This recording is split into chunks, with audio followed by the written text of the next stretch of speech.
I don't know what we can talk about in this nation without talking about white superiority, honestly. Who defines the meaning of God also defines the relationship between economy and God. African Americans spent $1.3 trillion last year, making us the 16th wealthiest nation in the world. Why have we not turned those riches into wealth to develop our community?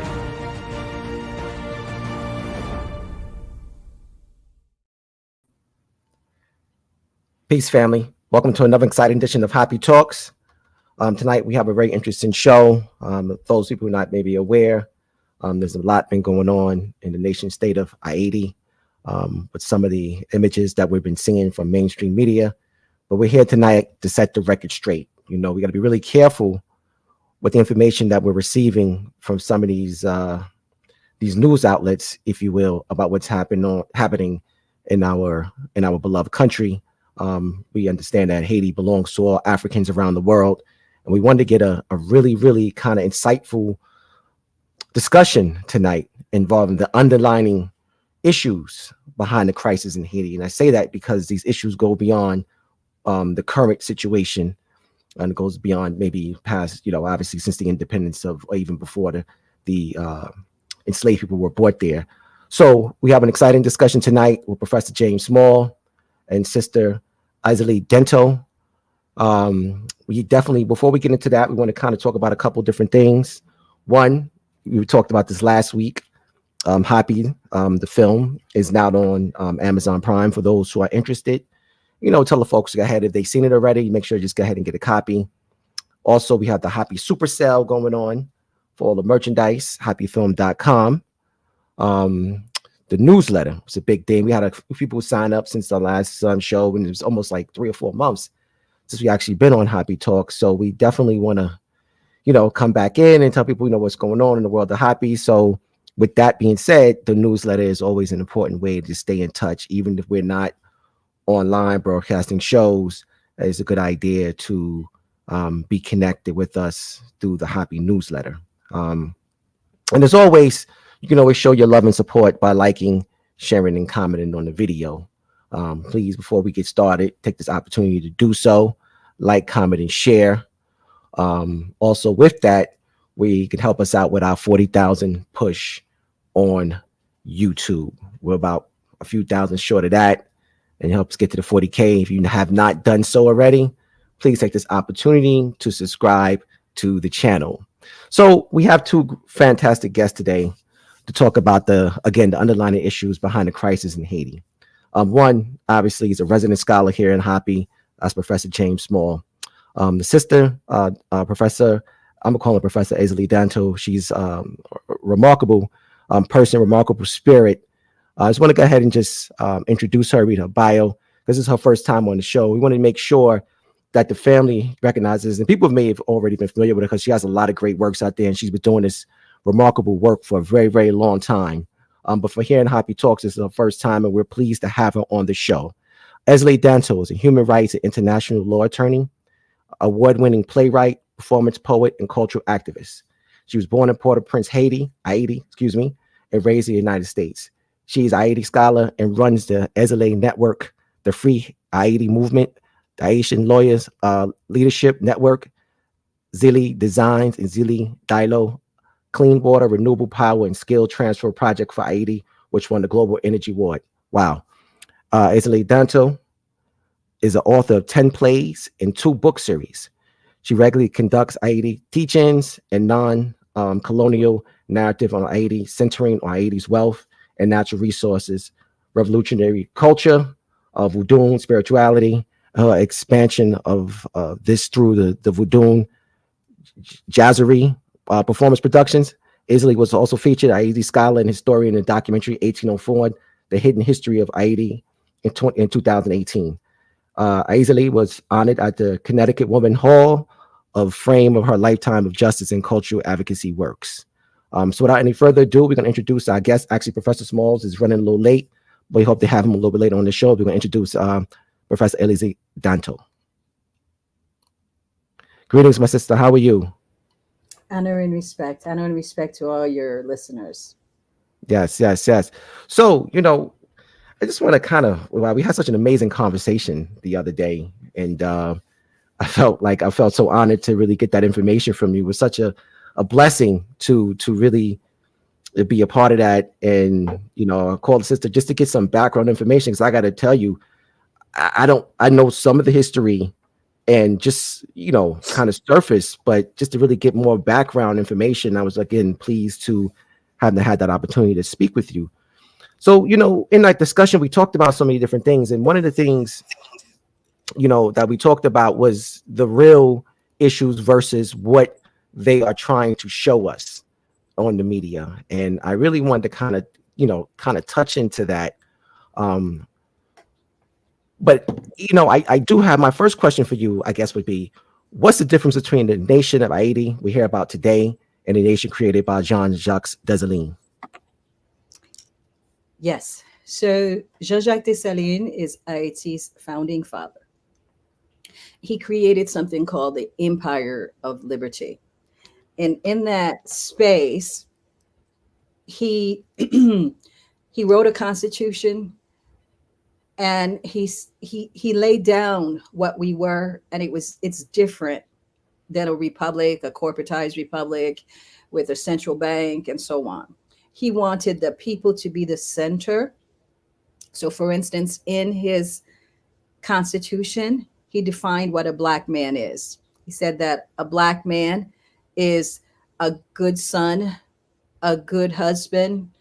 And then he said, above all, a Black man is a good soldier, because he understood that he was living within a hostile American Mediterranean, that the exploiters and the slavers and colonists were always going to come back, or try to come back to re-enslave us, because we stopped their exploitation, the good gig they had of committing atrocities. So he didn't want to copy and paste the empire of Napoleon, right? For instance, he didn't do a republic. As I said, he did an empire. And in that space, there are like three fundamental. So the nation is Hayti. So he gave it the name of all those who were genocide. So, and then he said, I have avenged America. What he wanted was a space where all those who had come before us, all those who are here with us, and all those are descendants. So that's what this space is for. It's for all that came before us. So we are Hayti. When you say my name, you're lifting up the Kawunabo or Queen Anakauna. Hayti is the first place where the Mahafa started for Black people in the Western Hemisphere. There was 1,200 years of Arab enslavement in North Africa, but for the West, this is the first place in 1492 that the Spaniards came, and then the French, and then the British. So he wanted something different that recognized the African that came before us. And knowing his history, the Nile Congo, going all the way back, a lot of some people say the majority of the folks that were there that fought the revolution came from the Congo, came from Niger, came from Dahomey. And so these people had a history, and they came with their history. So when they won, they amalgamated their history. And so our nation is for all African people on the planet who sets their foot on that space. It is not for warmongers or colonists or slavers. And that was directly written in the Constitution. Of course, in 1915, Roosevelt rewrote our Constitution to take that provision out. and we've been under occupation since then. So the nation that he envisioned is what Free Hayti movement that I lead, that's what we're elevating.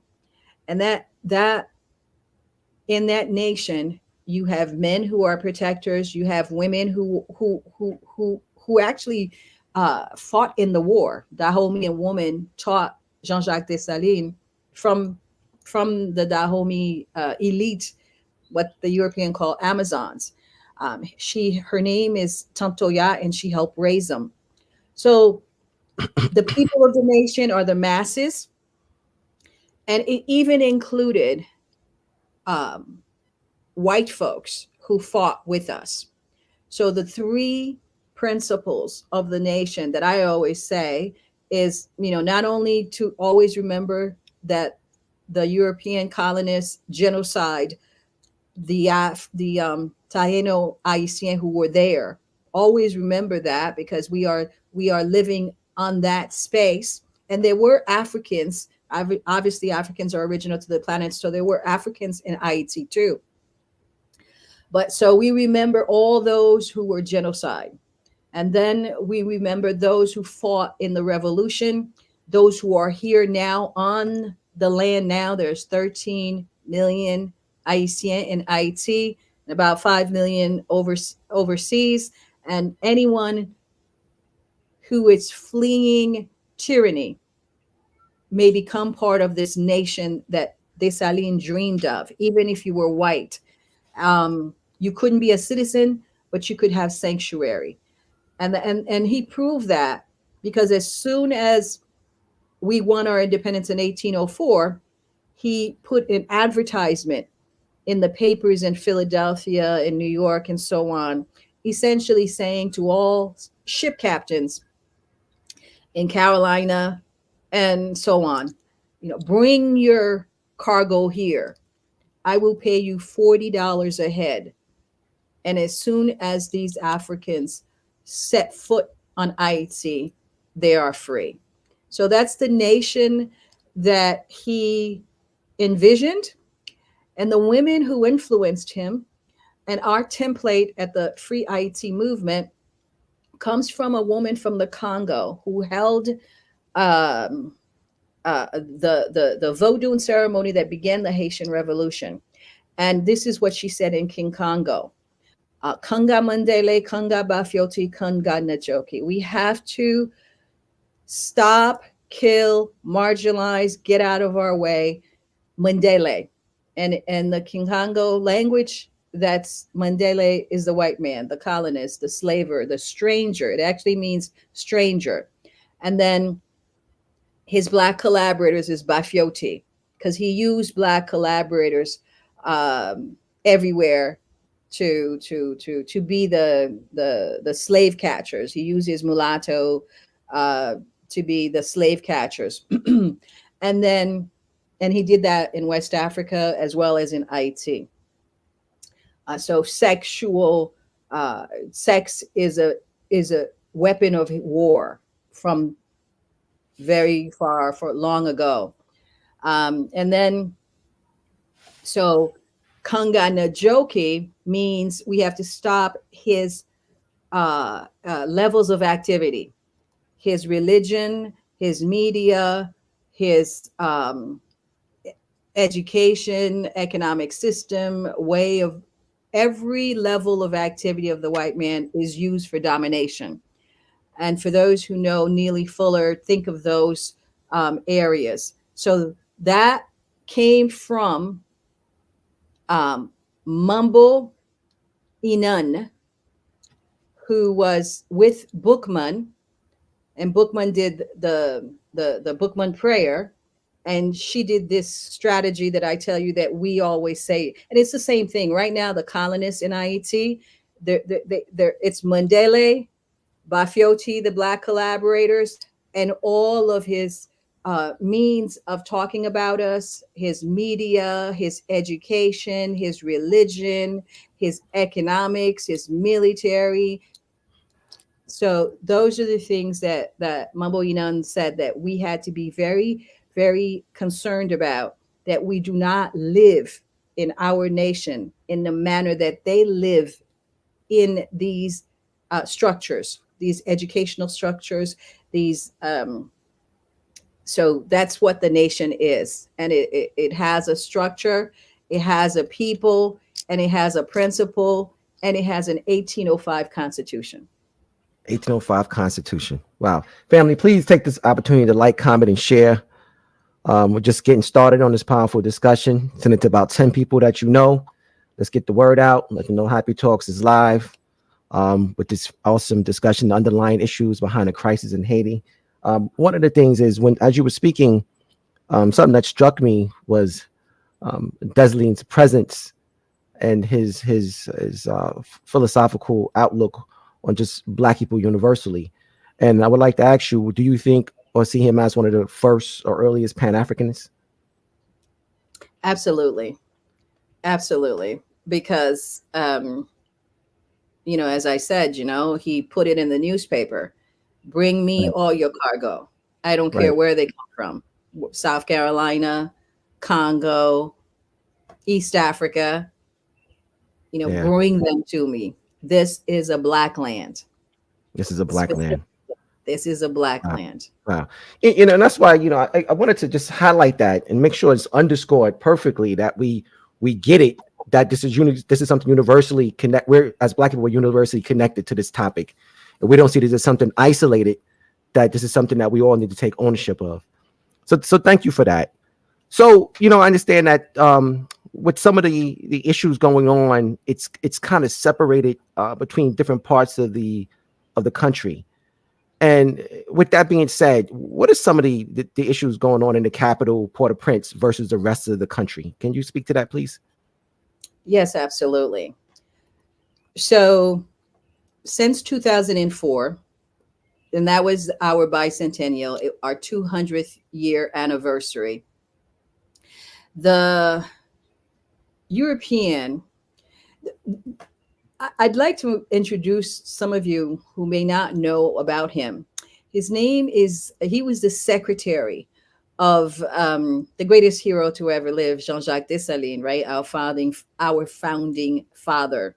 Remember, Toussaint Louverture is not our founding father. Toussaint Louverture was dead when Haiti was created, because Toussaint Louverture had been tricked by the French at a meeting, and they kidnapped him and brought him to the Jura Mountains and essentially let him freeze to death. So Dessalines, his general, took over. So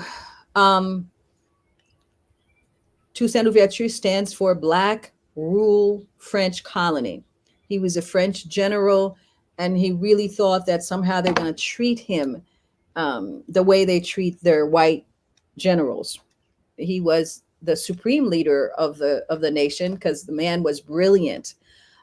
He fought the Spanish, the French, until he got our independence. But in 1802, Napoleon came back and they wanted to re-enslave us. And those that they couldn't re-enslave, they were going to kill. So the template that I just told you about, where there are Mandela, the colonist slaver, today in Port-au-Prince, they're called the core group. And they are made up of 6 nations, 6 former enslaving nations that can't sleep at night thinking of Black people free. They want everything from us: sex, labor, exploitation, our resources, our admiration. And they had that 1,000 years in the Arab space, and then 300 years in Hayti. And they just can't let go. Their academics won't tell you that. So what you have to understand about what's happening in the capital of Port-au-Prince right now, there's between 2 to 3 million, depending on who you talk to, people. And then there's another 10 million outside. But what they're calling the gangs, and what I normally call the men with U.S. arms, these are CIA assets. And I try to explain to you who they are. because this is a psyops that they're doing in the media in order to force their public to rally like those domestic Negroes did at the White House yesterday, to rally and ask for U.S. intervention into Haiti. That's what they want. So they put these men with U.S. arms on the street to murder weak, unprotected Haitians who have nowhere else to go, who are part of their own neighborhoods. And that's what they're doing. They're not revolutionaries. So they're mafiosi. They're collaborators. If you're killing your people and you're not killing the oppressor, then you're not a revolutionary. They're killing and burning their own people, the people's assets. Now, here's what happens. And this happens not just in Haiti. It happens all over. It's happening in the Congo and Niger, even Palestine. Let's look at that right now, right? Because people know a little bit more about Palestine. So Netanyahu, the prime minister, right? They never want, let's say, Palestine to become a nation. So they try to separate the West Bank and Gaza. And even though they have a president, they were supporting Hamas. Netanyahu supported Hamas in order. So that's what they're doing in Haiti, right? They don't want us to have a nation. They don't want us to have democratic elections. So they support underprivileged, hungry, illiterate men who are on the streets, and they give them $5,000 automatic weapons, and they pay them a stipend to go do certain things. And then they create a narrative around that. So if you look at Hamas, right? Netanyahu used Hamas to divide West Bank and Gaza. Well, they're using the two big ones right now is Guy Philippe and Jimmy Cherizier, who they call Barbecue. Both are former policemen. And remember, the first thing that the white man does in your nation is train your police. So both of them were trained by the United States. Understand that very clearly. They're not regular folks. And then they use their guns to bring, young men who don't have any other future, who think of the Crips and the Bloods, right? When you're in poverty and there's a person who has a gun and who has money, who has swag, you're a young kid and you don't really know. So they and if you don't have the protection of these men, you die. So just think of them like that. They're Black collaborators. They're like Boko Haram, who the CIA trained to keep the division going in Nigeria. I mean, in what world do Black men gang rape children, take them out of school, kidnap them? That's what Boko Haram does. That is not part of our civilization or history. Okay? What's going on in Port-au-Prince is not part of our civilization or history. It is part of the core group ruling. Divide, conquer, do atrocities. They're just monsters. And Boisrond Tonnerre, the first secretary for Jean-Jacques, he was the secretary for Jean-Jacques Dessalines. He has a book out that I always recommend people to go try to figure. It's in French. Excuse me. It's in French, but there are brothers out there that have YouTube channels where they translate it for you, and you guys can find it. But Boisrond Tonnerre said that they were monsters, that because back during the time of the revolution, They would train dogs to eat the enslaved. Like they would starve them, and then they would, you know, make them give them some sort of people scent, and had them go out and do that. These people they're not people. So who are they today? They're led by the United States. Okay, whoever's leading the United States, it doesn't matter whether it's Democrat or Republican. Obama was awful. He left us with Hillary and Bill Clinton, who, during the earthquake, raised $13 billion and left Haiti the way you see it today. And we don't know where that money went. And then not only that, they brought us a biological weapon, which was cholera, which killed between 10 to 30,000 Haitians and made over 1 to 3 million sick.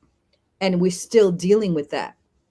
And now, right, because of all of the United States this is what they want. They want a Rwanda in Haiti. They want a civil war.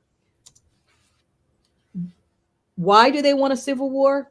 Not only because they hate our ideological and revolutionary spirit, because we live within, there's 14 other Caribbean states, island nations, right? We're the only one in the whole planet who fought the whites and beat them, and create a nation where a country that was ruled by slavers is now ruled by their victims, those who were enslaved. That's never happened in world history. So they want to erase that. So for them, they're using these men that they train in the police. They're using Jimmy Cherizier and Guy Philippe. They already used Guy Philippe once, right? They used Guy Philippe in 2004 during the bicentennial, when they took down one of my client, Jean-Bertrand Aristide, the first democratically elected president, right? And he had at that time asked for France to pay back the independence debt, right? We are also the people that were forced by the European tribes to pay a reparations to the enslavers. And that reparation was more than 10 times the amount that Jefferson paid for the Louisiana Purchase. 150 million gold francs, right? He only paid 15 million for the Louisiana Territory, that more than tripled the size of the United States. But this little country that's less, smaller than Maryland, had to pay 10 times the amount that Jefferson paid Napoleon for the Louisiana Purchase, that made the United States the superpower it is today. So you have these, so they come into your country and they tell you they come to protect you, right? Just like Napoleon, right? When Napoleon came to destroy and re-enslave Toussaint Louverture's people, Dessalines people, he wrote a letter to them and said, "Oh, I'm here to protect you." And yet the secret orders was to commit genocide, and let's bring in fresh Africans who never fought a European and won in battle. So that's what they want to do now, right? They want the land free of Africans. If they could bring it down to 5 million, that's what they want. Because they say in 2004, they had a meeting, they call it the Ottawa Initiative, of all of the ministers. No Haitian was there. And they said that by the year 2019, Haiti would have 20 million people. And that was a bomb waiting to happen. So they came in 2004, and for 13 years, they crushed us. Like I said, they brought us cholera. The UN raped our women and our men to the point where we never had homosexuality in the way that it is now. And now, you know, you can go to the streets and see these young men soliciting. That was never part of our culture. That's what the UN mission brings all over the planet. This is what they teach policemen. So the first thing these men with US arms will do is rape the children, the women as a means of control. They learn that from somebody. And so what you see on the streets right now is a psyop operation, a script written in State Department basement where these Neanderthals live. And so these gangs were put together by a U.S. ambassador named Ellen Lalume. Just look it up, people. Okay, Ellen Lalume said they had to come into a coalition because, you know, the United States wanted to control them. And let me tell you, so she was the head of the UN mission in Hayti, and she's the one that put the G9, which is the coalition that Cherizier, Jimmy Barbecue Cherizier, is part of. She's the one that put it together. This is a white woman. And I want to tell Black people that white women are the ones that they use all over the planet because, you know, I guess Black men, you know, allow themselves to be seduced by these witches. So, for instance, right, Victoria Newman, and she's the one that did the coup d'etat and the regime change in Ukraine, which gives us this war right now. And they're all over IT.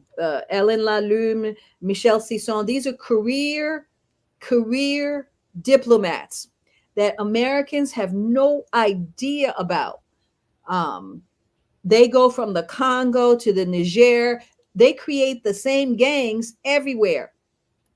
Okay. And these women, what I find very ironic is that Black folks in America doing the civil rights movement are kind of the reason why these women have a job, because Black folks fought for economic opportunity and they turned it into affirmative action and gave it to their white wives. And a lot of them are working overseas. And believe me, let me tell you, they are worse than the old white boy.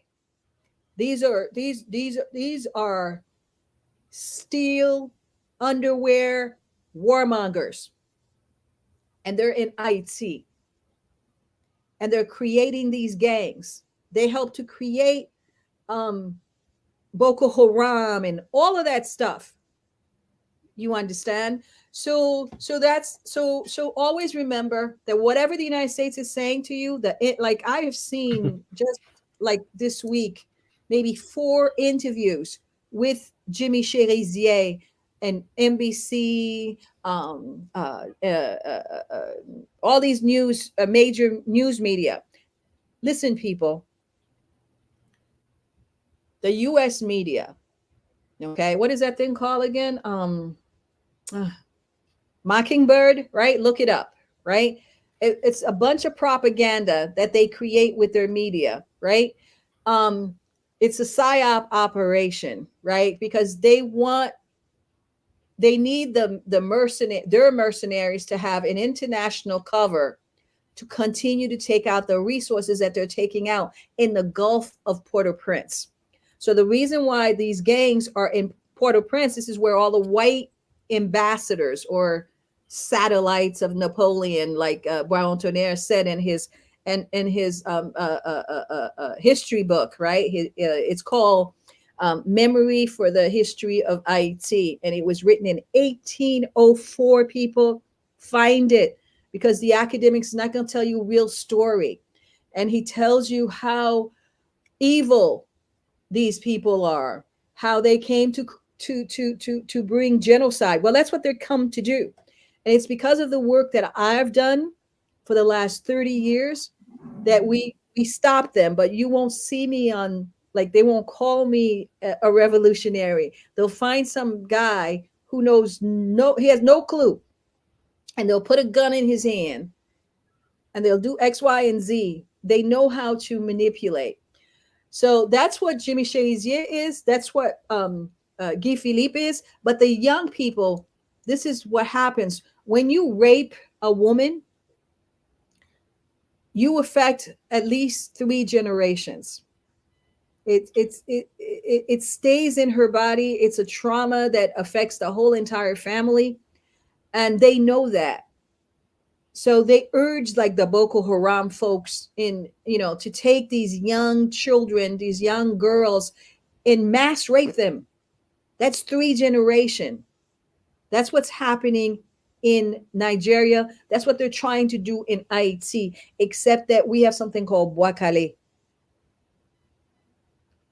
Okay? When Haitians find these people, they send them to hell. And that's what we do. Wow, powerful. Family, again, please like, comment, and share. Sister Èzili, I have a couple of quick questions follow up with that. And the one that I'm sure a lot of people in the audience are thinking of is, I can't pronounce his name, Shezele Barbecue. How did he get the nickname Barbecue? Where does that come from? It's such an unusual name. Yeah, his mother was a street vendor, and she sold barbecue. So that's it? Simple as that? Okay. Okay. All right. But white liberals, right? They're salacious in their lies, right? There's a reason. Listen, I'm trying to. It's very hard to scale up my little tiny voice against like the huge mainstream media, right? So what you have to know, go to my Instagram, zili Danto, right? Without the E, right? I tried to put, because I used to write a lot, and people don't read. So now I'm trying to do the small videos, 2 minutes and so on. I have one where I try to explain why they're trying to make us seem like we're cannibals, because they did this. Yes. I'm glad you're touching on this right here, because this is where we're going to go. Thank you so much. Go ahead. I'm sorry. If you guys look back when the U.S. first came to Haiti in 1915, and they stayed for 20 years, right? They used to do the same salacious media stories. They used to tell their white and other folks who are just don't know and are predisposed to think we are cannibals, when the real cannibals, right, are them. Right? They devour us, right? I mean, and do it literally too with what's that guy? Jeffrey, whatever his name, Dahmer. Jeffrey Dahmer. Mm-hmm. Okay. This is what they and that was Vlad the vampire. I mean, these people do this. This is what they do in the East. But that's it. They're always projecting their criminality onto somebody else so that they can look like they're beautiful people. But essentially, if you look at the video I put out, I'm trying to tell people, okay, the greatest revolutionaries on planet Earth came from the Haitian Revolution. The United States likes to try to tell people it's the land of the free and the brave, right? And of course, we laugh at them, right? Because we took our independence. There's 50,000 Englishmen in those waters with their boats in the Gulf of Port-au-Prince right now. We kill between 30 people, go all the way up to 50,000 French. Some say the Napoleons sent 70,000. Okay? You know how many went back home? 7,000. And that was at the largest. He had to kneel. Rochambeau had to kneel at the foot of Jean-Jacques Dessalines, the greatest hero to ever live. Okay? And this man had said, Rochambeau had said, he was like a chien enragé. I don't know how to say that in English. He was like a mad dog. He had said that he was going to capture Dessalines and skin him alive, and make him all kinds of things, right? And when Dessalines and his black generals beat that man at Vertières, he had to come with his hat to ask for safe passage back. Okay. Now remember, that was 1804. Remember, black folks in America did not get free until 60 years later. In that time, the tribes, the European tribes, got together and embargoed us. They would not, so they would not let us trade like outside, like Hayti. You know, they wouldn't allow us to have a Marine Corps. And if you're a nation, you need that. You need to take your goods and go sell them, and then bring back resources. But when they circled us, that was one. So the United States, Jefferson, the pedophile Jefferson, who was nightly raping Sally Hemings, is the person that wrote the U.S. Constitution. Okay? So put that U.S. Constitution next to the 1805 Jean-Jacques Dessalines Constitution. We did not make people 3/5 humans. Even after they had genocide the Taino Haitian and kept us in slavery barbarically for 300 years. We didn't put in our Constitution that they were 3/5 human, which you could have, seen was as a reasonable thing. But that's what they said in Jefferson's Constitution, that black folks were not human. They're 3/5 human. We're the first. We got our independence in 1804. America released itself from the colonial Britain in 1776. So that's kind of where we are, right? They want to finish Leclerc's imperative, which Napoleon said we can't leave these descendants, these people alive. And that's what they've come to do. And the way they're trying to do it is by creating gangs that will displace people from areas that the United States want. It's normally the shoreline. So look at the map, people. Cherizier and his gangs and Izo and the others, they're like on the shoreline. In the Gulf of Port-au-Prince, if you look, Haiti we were blessed with resources. Haiti has, they say, the largest reserve of oil hello, Professor Small, the largest reserve of oil, they say, in the world. They say that the head of Venezuela's oil is in the waters of Haiti, where you see these gangs are. And then the core group, which is those 6 nations I was telling you about, led by the US, France, Canada, Germany, Spain, and Brazil. And then they have 3 World War II organizations, the UN, the European Union, and the OAS. They have come as one fist to try to wipe us out. And that's what you're seeing played out. So my first question when I hear this is why. And you spoke of the oil reserves, but could you please talk to some of the other mineral resources and the wealth of Haiti that may be there that they're looking to covet? Because I'm assuming that this genocide and everything that they want to do, they don't do anything if there's no money involved. So it has to be something involved for them there. And I just want to know, I want the family to know what that is. Okay. So the European tribes have been fighting each other since before they found out there were other human beings on the planet, right? They were just killing each other. So you have Western Europe and then Russia.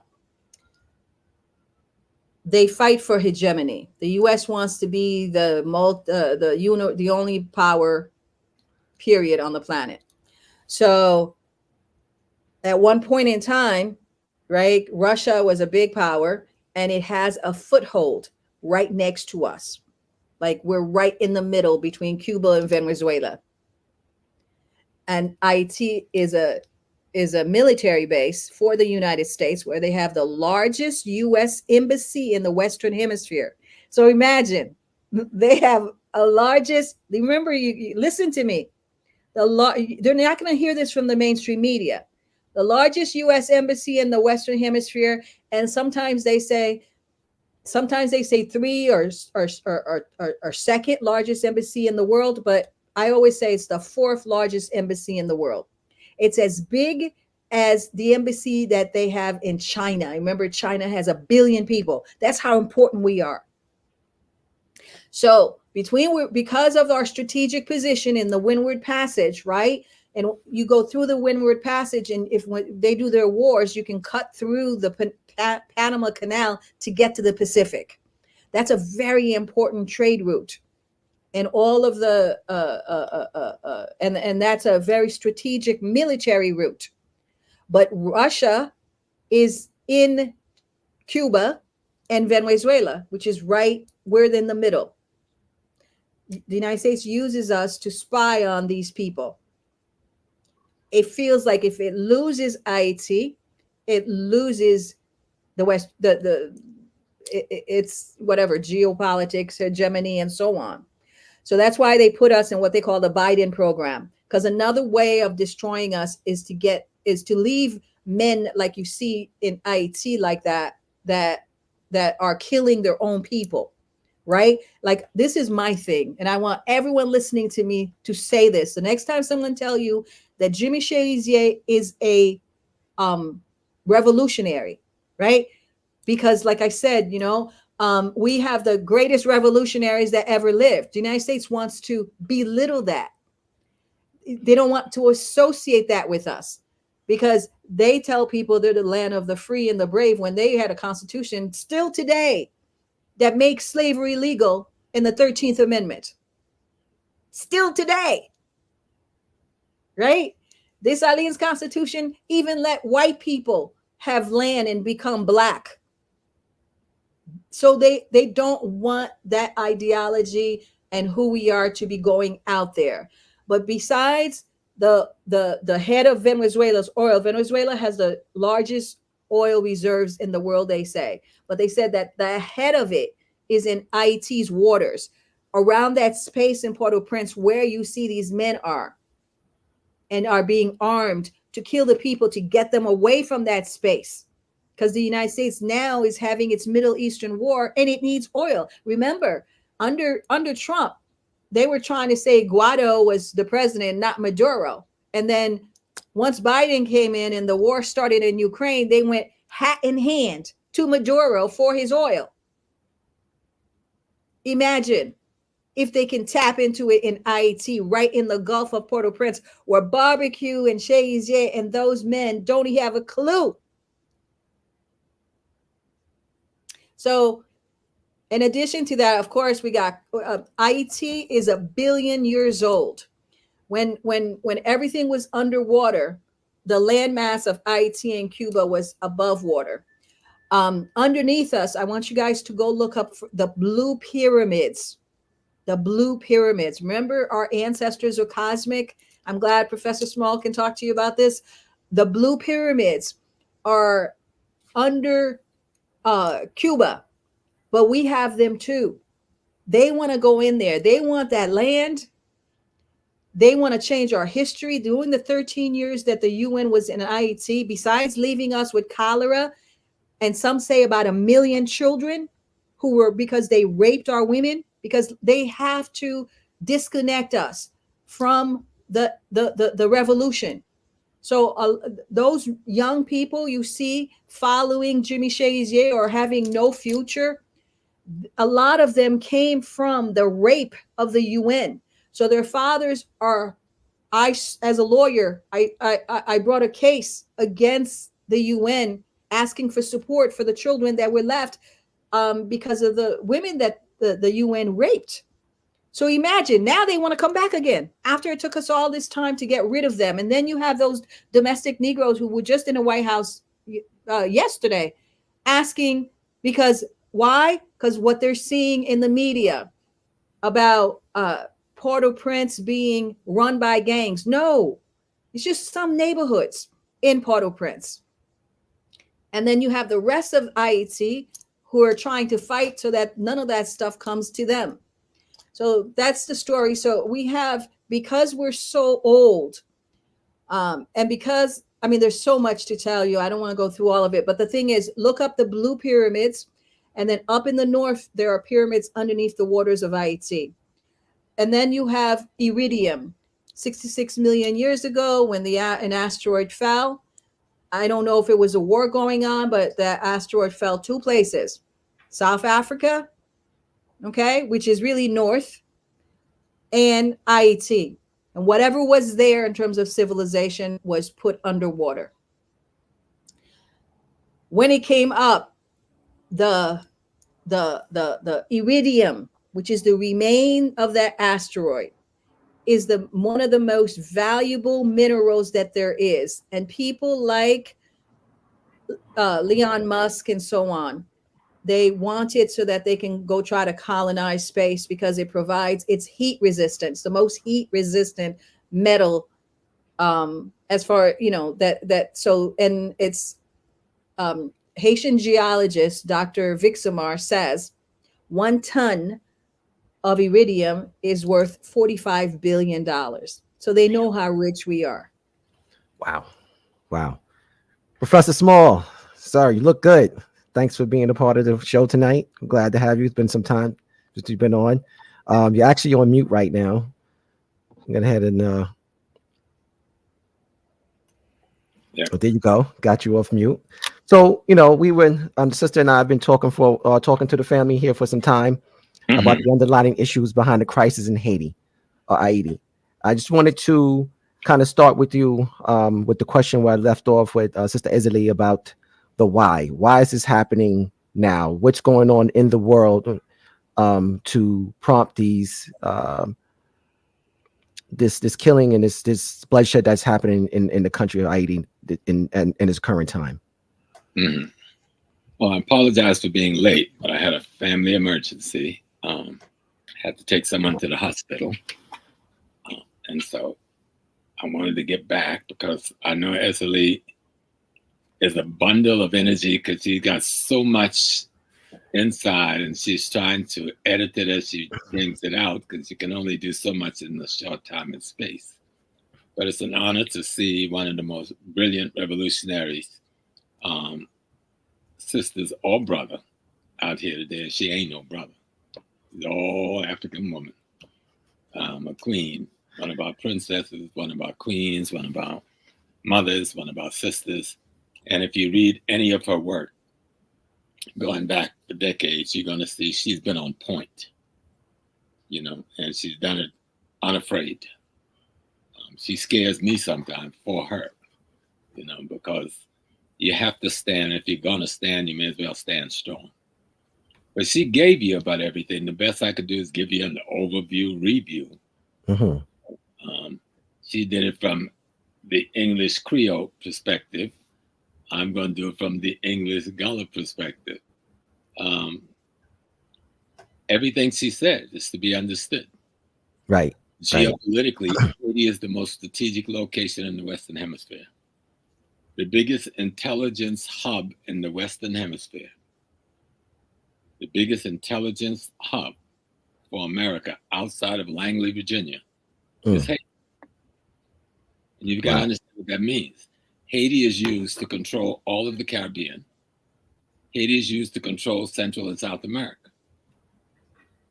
This is all of the high-tech electronic listening equipment is in that embassy. They train the subversive that they send in all of the different countries in the Caribbean. They run an international intelligence apparatus for the Western Hemisphere out of Haiti. And they've managed to get away with it and this is the only woman that's been pulling the only person that's really been pulling the cover off of them for years. Everybody else thought it was some little, we could sit down at a negotiating table with these people and make peace. No, you cannot. They're not interested in anything except what they're doing.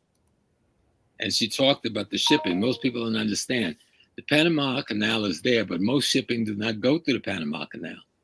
Matter of fact, the Panama Canal is pretty much outdated for the size of the kind of tankers that's now moving, and cargo ships carrying these containers. These container ships, most of them can't go through the Panama Canal. They've got to pass between Haiti and Cuba. Do you understand that? Mm. That's like the Suez Canal of the Caribbean. And America wants to control it. Even though they've been out of contract in Guantanamo, they won't leave Cuba. They're still occupying Cuba and Guantanamo. And there's multiple islands off of the coast of Haiti on this side of the strait that they've got all kinds of bases there that they've had there for decades. Military and naval facilities. I was stationed in the U.S. Navy at Guantanamo Bay. I know a lot about how the apparatus work. I was aboard the USS Manly, DD-940, destroyer leader under an admiralty. So we were the flagship, the bosses, you know? So they want to control that space. But the other piece that she explained, you want to make sure that Russia doesn't have an impact. You want to make sure Cuba can't do anything to circumvent your blockade of Cuba in terms of getting resources into Cuba. All of this is being managed out of Haiti. That's just the geopolitical part and the intelligence part. But the other piece is and she explained this, a lot of people don't get it. There is an anti-African vengeance against the revolution that took place in Haiti. They want to murder Dessalines over and over and over again. They want to murder Toussaint over and over and over again. It is in their psyche. They will not accept that Haiti defeated the French. Haiti defeated the British. Haiti defeated the Spanish. And Haiti defeated the Americans because America was financing all three at some stage. Okay? And so you're talking about defeating the most powerful European nations ever arrayed in the world. And they don't want that to be a normal truth.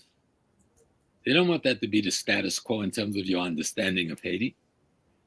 Haiti's got enough wealth. If it was just the iridium, there's enough wealth for every Haitian to be a millionaire tomorrow if they're allowed to mine their own iridium. If it was just the oil, there's enough oil for every Haitian to be a millionaire tomorrow. Haiti is not poor. It's the richest island in the Caribbean. It has bauxite. The world is aluminum. Haiti's got enough bauxite to set up its own Kaiser aluminum plant if it wanted to. Or we won't call it Kaiser, of course. You know, it has gold. It's estimated as something like $30 billion worth of gold that is knowable still in the ground. You know, you got Gilbert, what's his name? Gilbert, whatever. There's Gilbert Israeli, who's the Diamond King down there. And that's the same Diamond King running around the Congo. You know, so-called genocider. And then you have this other one, starts with a B. I'm tired. I was in the hospital. But he's also one of the richest man. An Israeli person is one of the richest billionaire in Haiti. What the hell is that about? And 1%, less than 1% of Lebanese and Syrians who was offered sanctuary in Haiti when they were being destroyed by the Ottoman Turks. And they've collaborated almost from the beginning with the West to control all of the wealth and the resources of Haiti. Haiti could be one of the biggest rice producers in this hemisphere. But Clinton and them having it getting rice from Arkansas, which I was told by my comrade that it has the highest content of lead of any rice that's being sold anywhere. So it's causing all kinds of trauma in the young people and even the elder people of Haiti. Even Clinton had to get on a television thing and said that it was a big mistake for him to destroy the rice production of Haiti. He said this out of his own mouth, and to force them to accept the rice from Arkansas. And it can go on and on, because Haiti, I've been all over Haiti, riding in an old beat up bus. So you mean you're going to see everything from the bus because you're on the road, right? Up in the plateau, up in the mountains. And Haiti is one of the most beautiful pieces of real estate on the planet Earth. It is one of the sweetest places you could go, you know?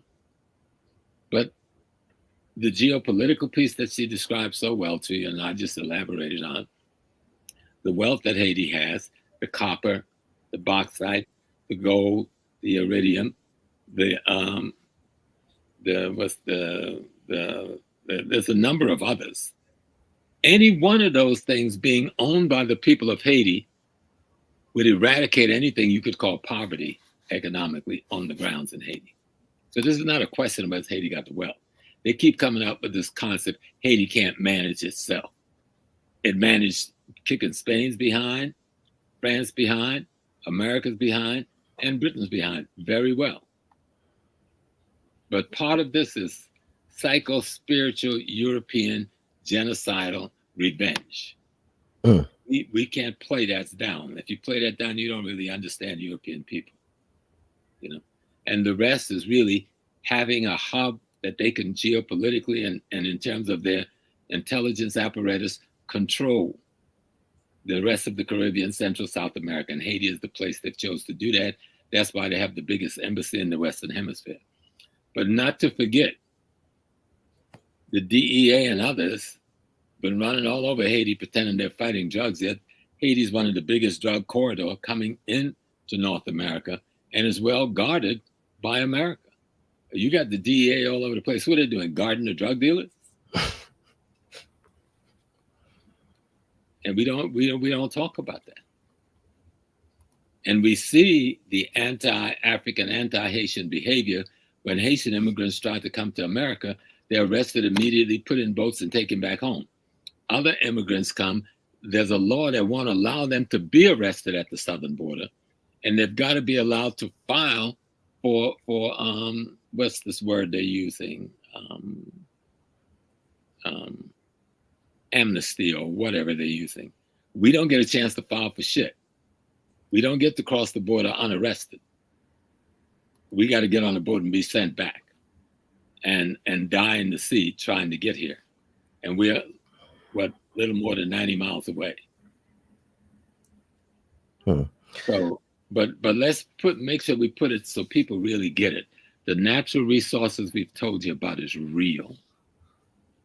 Somebody else is mining it and making money off of it, off of the gold, off of the copper, off of the bauxite, off of the iridium, and off the natural gas. We talked about the oil, we forgot about the natural gas, which is just as significant to the West. It was the Secretary of State under Bush, I forgot his name. He said, well, he went on national television and said, Haiti's oil reserve belongs to America. What was that guy's name? You remember him? He actually went on national TV and said that. So they're operating from that space, because any model, if Haiti is allowed to be a model of how to set up a free state, it has no competition. You understand? No one else have set up, under all this fantasy about democracy and socialism, none of them have set up a free state. Haiti is the only one that was successful in setting up a nation that was a republic that offered true freedom to everyone, including whites, as Sister said. Okay. No one else has done that successfully anywhere in the world at any time in history, except in the ancient days, which we don't know much about, Kemet and the other places. So if we want to do some things, we need to be sending emails. We need to be sending Twitters Instagram to every one of the Negro caucus person in Washington, D.C., and the white folks, but the Negro collaborators especially, because how do you sit there and see this shit going on, and you're in the most powerful position in America, talking about you have democracy, you got a black caucus, and you're now the what do you call the minority leaders in the Congress, and nobody's mentioning Haiti. Not an utter from any of them. And then we've got other so-called reparation, I'm not going to call their name, and civil rights activists working as collaborators with this Montana group and other groupings.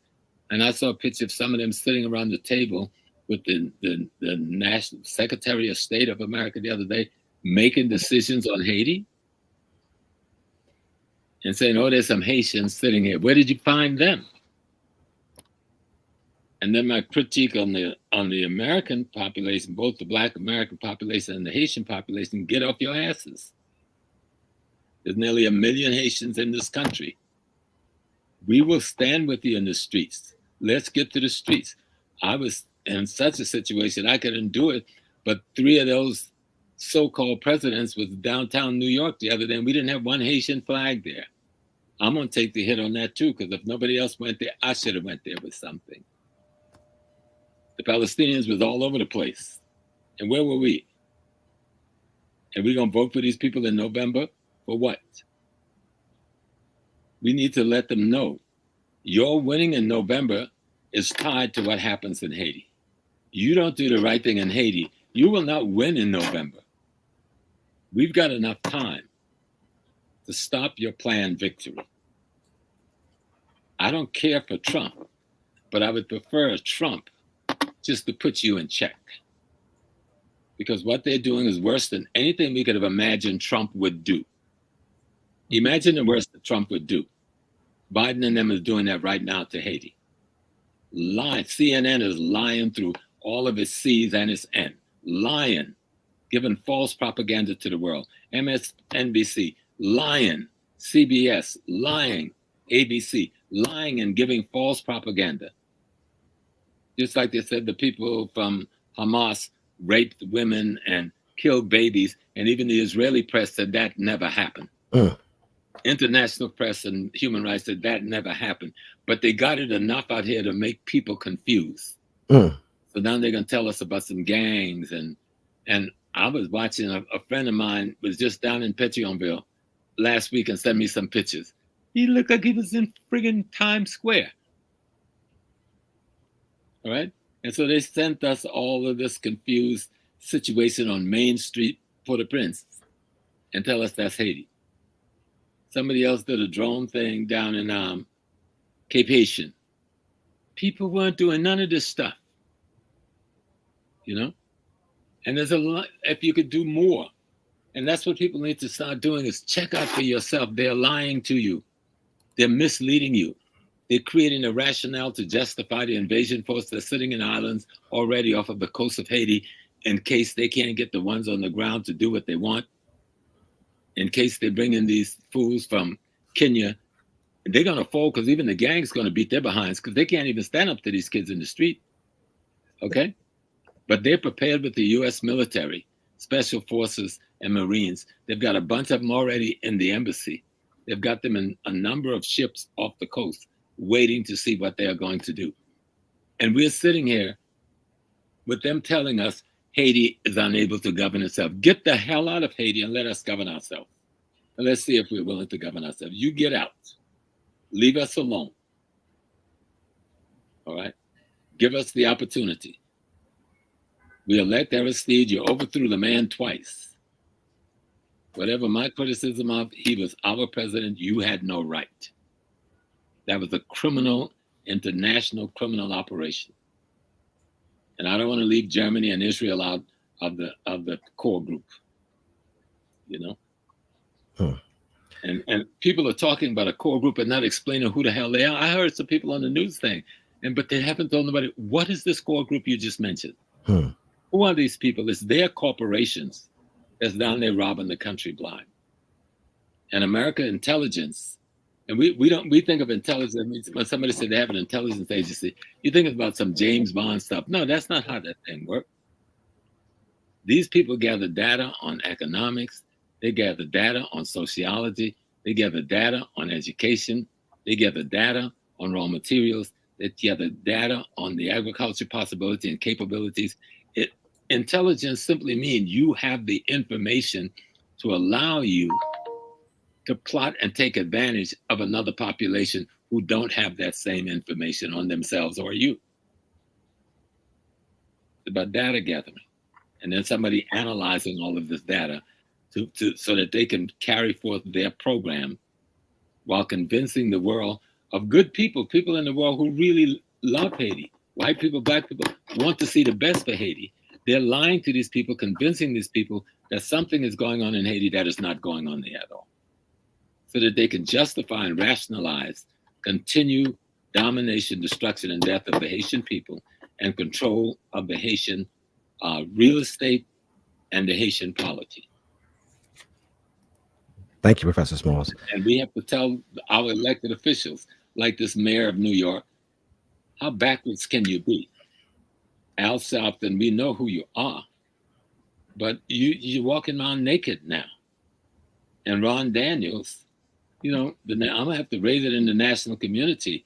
How are any of you able to let this go on and nobody's saying nothing? I'm calling you Negroes out for what you are. You're collaborators. You're traitors to the race.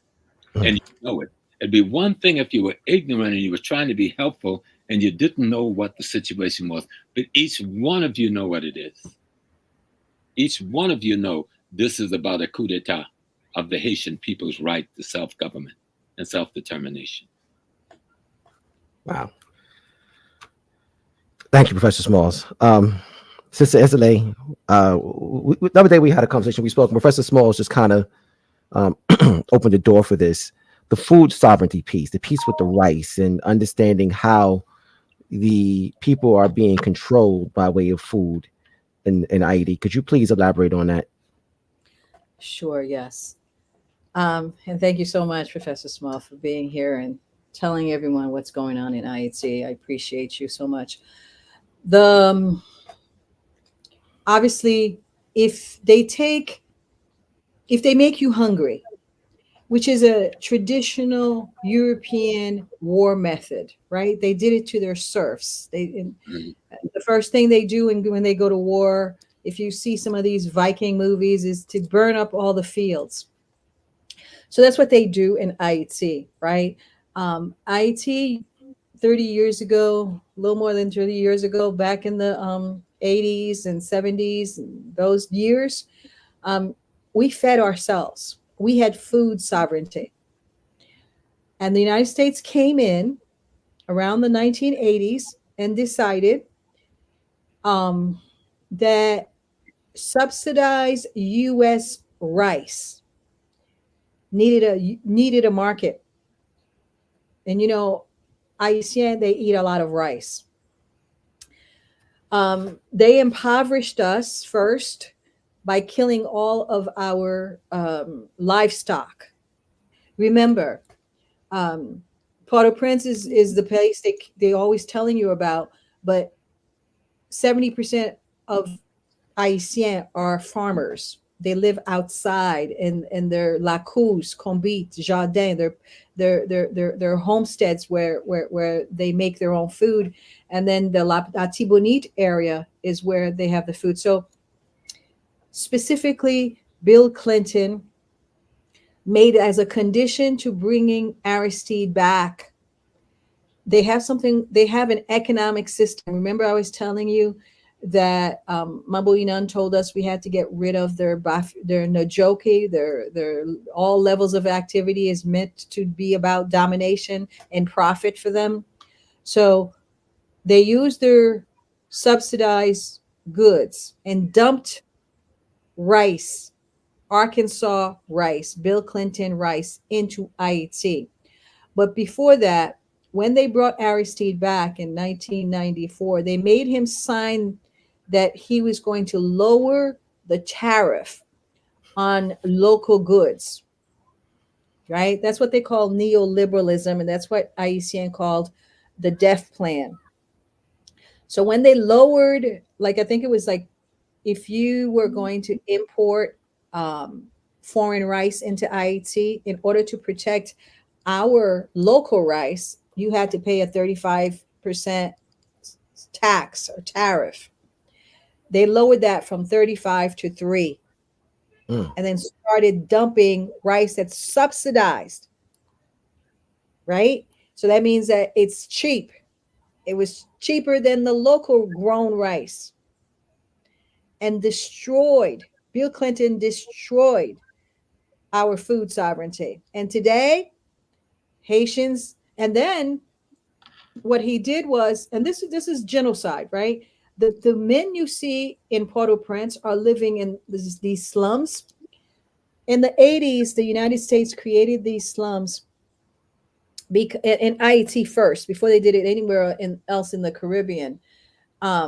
They said that in order to, we had to come off of our lands in the outback and come into the cities and do sweatshops. So they created these zones, and that's what Cité Soleil was. And under the Duvalier regime, it was called Cité Simone. And all of a sudden, you build this city within Port-au-Prince and then they take the goods, they're right next to the shoreline, and bring them to the America. And so we were doing all sorts of Hanes underwear and T-shirts and so on. But at a certain point, during their war with China, when Nixon opened up China, they took all those jobs that they had forced the people, that they got rid of our livestock. They said that the Haitian pig had some disease, and then they killed them all. Turns out they didn't have any disease. And then they dumped the rice, so the farmers couldn't make a living, and they try to get them to come to work in the factories. And so, but at some point, the United States took all the factories out of Cité Soleil, and then that's what you have, this slum. So in 2004, the people that were in those spaces with no job and they're the ones that got together and actually voted the democratically elected president. That, like, the United States didn't expect that to happen. And so then they brought in the UN to kill them. And that, from 2004 to now, that's what they did. And when they weren't killing them, I know for a fact, just like they did in Baltimore and all our places in America, the UN in Haiti would drop guns and make as if it's an accident in the middle of the ghetto. Mm. And that's how those gangs got started. And then there are oligarchs. So remember, I was telling you that the template of colonialism is very, it's set. They don't change, right? They have Mandela, the colonist, right? You never see him, right? He acts like he's some neutral body, some ambassador, when he's a jackal, an assassin, an evil assassin, as Boisrond-Tonnerre says. And then you have his middlemen, right? Back in the day, his middlemen were the overseers, right? Today, they are the police, for instance, that he trains, like Guy Philippe right now, who's out there, and what they'll do is they'll have a dossier on them. This happens with the gangs in America, right? They'll have a dossier on you, and then you become an informant.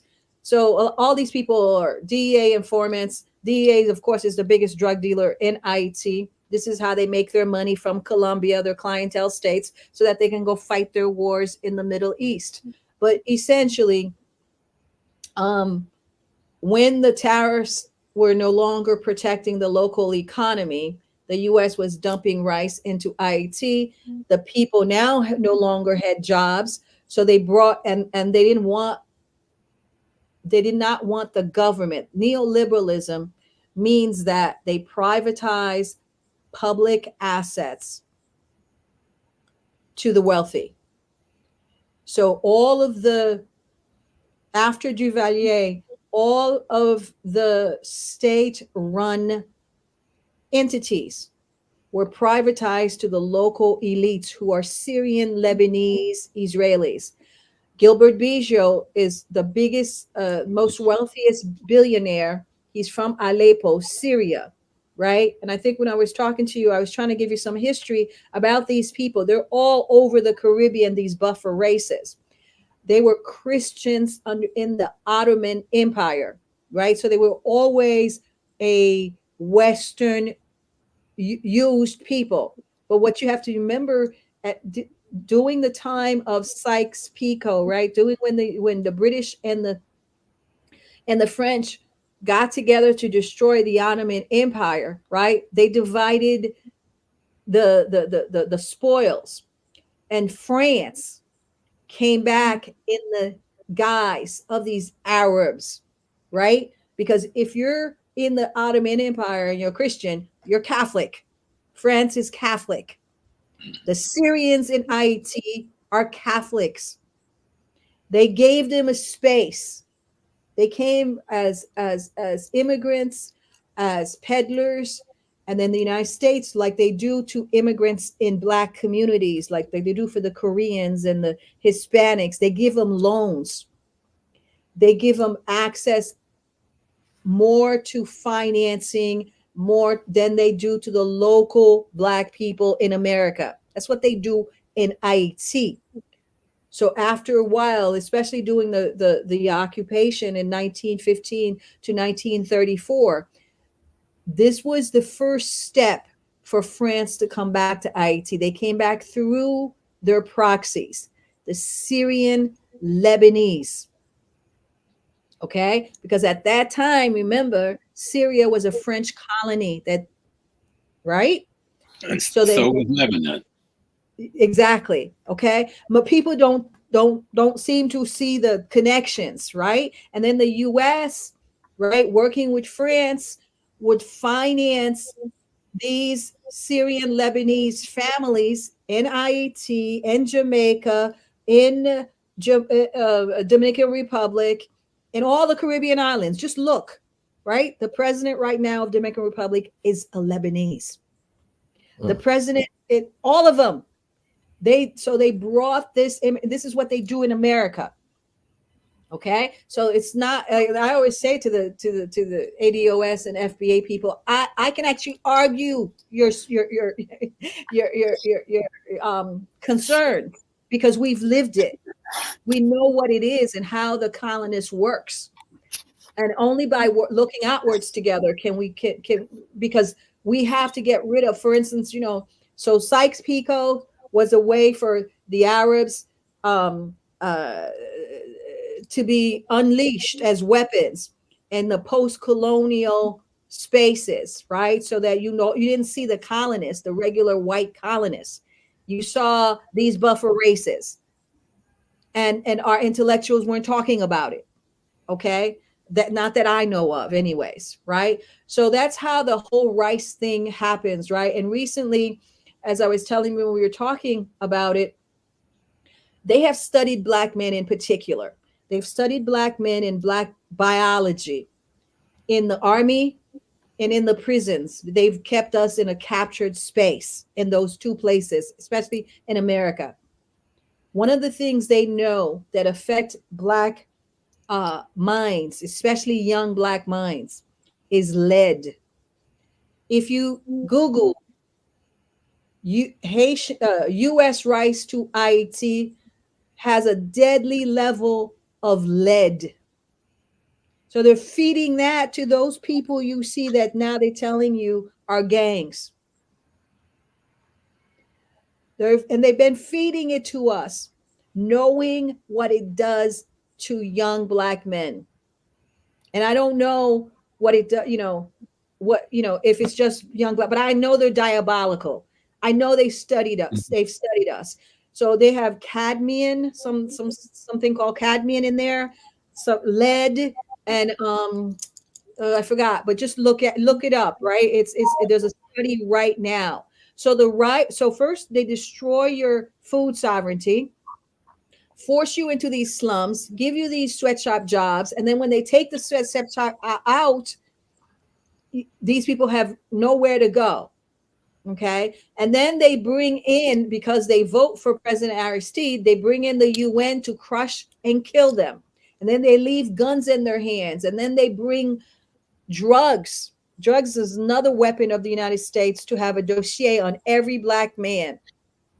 Remember, Guy Philippe was used, and whenever they use these Black folks, right? There's one right now that's going to maybe they finish with Puff Daddy, but whenever they use these Black men as intermediaries to put out what Russell Simmons, for instance, and Puff Daddy put out in the Black community to atrophy our children and our people's minds, then they throw you away. So Guy Philippe was a U.S. trained from they sent him to Ecuador. He was trained, and then they brought him back to Hayti, and they used him to. They say he was a freedom fighter, just like they're saying to you now. Barbecue's a freedom fighter and a revolutionary. In 2004, that's what Wolf's Blitzer and CNN was doing, right? And then later on, when he tried to become president, they put him in jail on a 9-year sentence, just like they do with Noriega, who was theirs, right? A CIA asset. So if you go, if you start thinking that, you actually got to where you got by yourself, they just pull out their dossier, and they're the ones that, plot to get you involved in the drugs, because our people don't know anything about the flying routes and all of that stuff from Colombia. Okay. So colonialism is run through drugs, sex, giving you no local economy, so that your food is coming from the Dominican Republic and coming from America, and then it's filled with cancerous heart disease type things. That's why the Haitian people outside of Port-au-Prince are pushing right now to go back to irrigating their lands and trying to build their agriculture. And that's why I say to people, if you want to help, this is the thing that we don't want charity, okay? Because we know what it means. It's like they use charity with the reservations in America, and they know that once they take a man's agency away from him, those folks were alcoholics because they no longer had a purpose. Because the United States would put them on a reservation and then, give them a monthly food. And there was not a space for them. And what they do with their NGOs, right? And so where are the guns coming from? The guns are coming from the Syrian Lebanese oligarchs. Those Syrian Lebanese oligarchs you will never see on CNN, right? They're only going to put you barbecues there, who they tell you is a cannibal, right? They did the same thing during the first occupation when the I never even heard of them. You're right. Well, I never even heard of them. Did not even mention them at all. Like they don't even exist. They just do that. So that's kind of what, so food sovereignty is what we're trying to get back. Physical security is what we're trying to get back. During the Haitian Revolution, what we learned was when the strangers, the Mundele, came, we had to go inside, because all the stuff that they're giving you is going to give you is not good for your well-being. So what you're seeing, like for me, it takes me some energy to come here and tell you this story, because the more you tell it, the more you see it, the more it sickens you. It can make you unwell. They know that. That's why they spend a lot of time showing you young Black men being shot by white police, but you never see the other side, right? Because they know psychologically it's a way to hurt you. Thank you, family. Please support the show, like, comment, and share. Gotta get the comments up, the likes up. Please share it to about 10 people you know. Want to thank everyone for the Cash-App love and the super chats to several people, Wendy and Lauren and several others, Ronald. Family, please, thank you for that. Continue showing your love and support. It just goes into what we are doing in terms of this nation building. Professor Smalls, as we speak and we have this discussion, one of the things I hear and is with Haiti, what's going on in the mineral resources and the riches and the wealth and the positioning is similar to what's going on in the Congo. Can you speak to that, I guess, in terms of what's going on in CARICOM and AFRICOM and how those two things are kind of working in conjunction? Yeah, well, remember, AFRICOM is the acronym for the American military apparatus in Africa. We fought against it very hard, but Obama came in and bamboozled Black folks into thinking he was the Black president, and we woke up and AFRICOM existed. I remember one morning, we own a hotel in Ghana, and we had just had a rally, and I'd spoken out on Ghanaian TV. And I came downstairs to breakfast in the hotel, and I always tell the people, I speak a little Tree, a little Fanti, right? But I don't tell nobody I speak, because it's better. Folks don't know. But the people who work for me knew, and I said, when I come into the restaurant in the morning, don't speak to me in English, right? Because I want to know who's around me. So this morning, Josephine came in and greeted me in English. Oh, Professor Small, blah, blah, blah, blah, blah. And there was a man, a middle-aged Black man sitting across from me, his wife and looked like a 10-year-old daughter. And he gets up from his table, walk over to me, extends his hand and says, "My name is Colonel so-and-so from Dusseldorf, Germany. Good morning, Mr. Small." That's an open threat. I understand what a threat is. You know what I'm saying? So I go like, wow, how did they get you here that fast to my little hotel? But their thing is very clear. CARICOM is a different animal.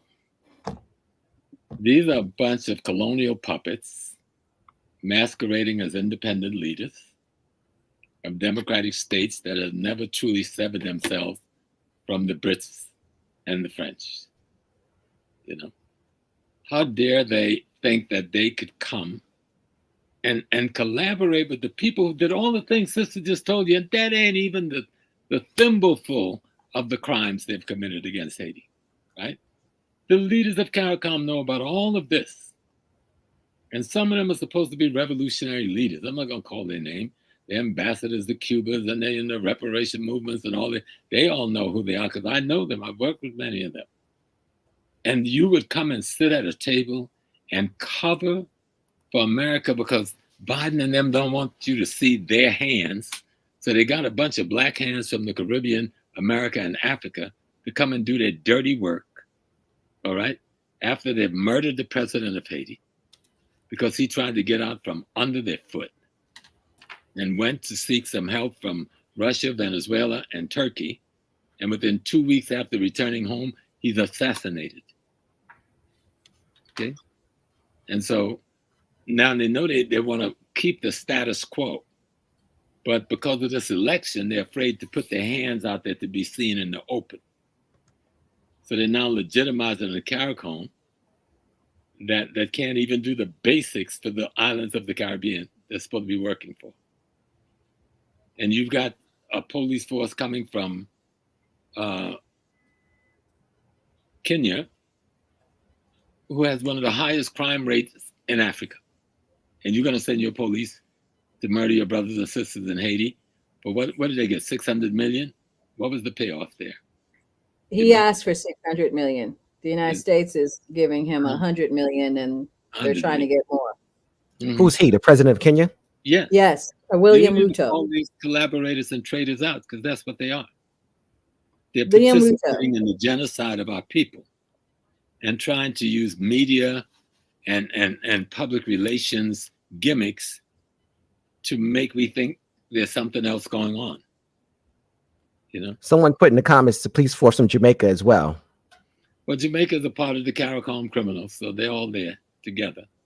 We got to call them what they are. And remember how the gangs of Jamaica have been holding the people hostage forever, since the 70s. And they're the ones that put the politicians in power. So Holmes, who's the prime minister, is put in by the gangs that are directed by the United States. But now they're going to people tell who backed us. Siaga against Manley, those are the same people who are still manipulating CARICOM today. You know, and now they want them to cover for them. They're saying we want to come and do the same dirty work we were doing with the UN, with the core group, but we don't want nobody to see us. So you blacks who we've been putting the money, we've been giving you the money, we've been giving you the play. We want you now to come and cover and make it look like this is a black thing. But who the hell is the Montana group and a bunch of black Americans and 1 or 2 Haitian American collaborators and the Negroes from CARICOM to come and make a decision for Haiti? Haiti's got what, 4 million people? What's the population in Haiti? Around 4 million. 13 million. 13 Listen, million. we are 60. We make up 60% of all the CARICOM nations. Like we have the largest population, and these people with like 3 million, 2 million. It's like a little bunch of little fleas gonna come in, right? Who still are Commonwealth of so and so. Yeah, and so we've got to stop being played. Haiti can take care of itself. It doesn't need anybody. Trust me. The Haitian people can take care of themselves. If they couldn't, you wouldn't be working so damn hard to control them. And for those of us who say we're activists, get on your little keyboard. Every single platform should be talking about Haiti. Every single platform should be listening to what we've said, and Jemima and a number of other scholars that's trying to put the information out here in the bits and pieces. Let's stop faking that we are Pan-Africanists. If we are Pan-Africanists, let's circle our wagons around Haiti. And I think, sister, I know you didn't talk about it, but on the 8th, that's when that eclipse, the solar eclipse. And I've already spoken to Nana and Ketsi and others in Ghana. We want drums to be played. We need to tell the people in the world what time of day we want to start those drums playing on that day. And the people chanting and calling for the freedom of Haiti and for Haiti to be governed by Haitians. And we will play drums for at least 6 hours on the day of that eclipse across the world. And so every platform we can get on and talk about this, every contacts and connections any of you who are watching this have, reach out to them, tell them to get their drums ready. What time of day you think as a leader should start playing the drums? At noon. At noontime on the 8th. At the highest level of the sun. Yes. And let's play with some energy. You want to see voodoo less loose? Let's let the voodoo loose in the world. Let's use those drums. From Africa to the Caribbean, to Central South America, to North America, to Asia, we want the drums playing. I've even called brothers and sisters in Australia. We're trying to reach brothers and sisters in Hawaii.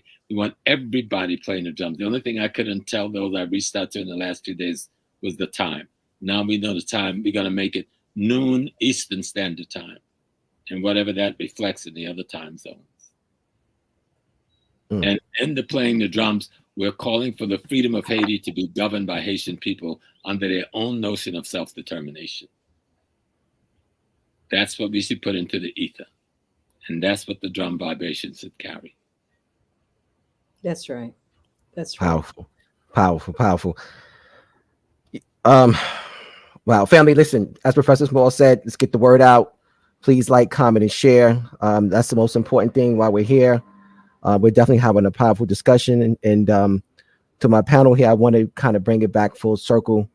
I know the clock is kind of winding down now, but I want to kind of start where we ended and speak about Jean-Jacques Dessalines once again. And this is for you, Sister Èzili. Professor Smalls, you can add on to this as well. What were his main 3 ideals? What are the 3 ideals of Jean-Jacques Dessalines?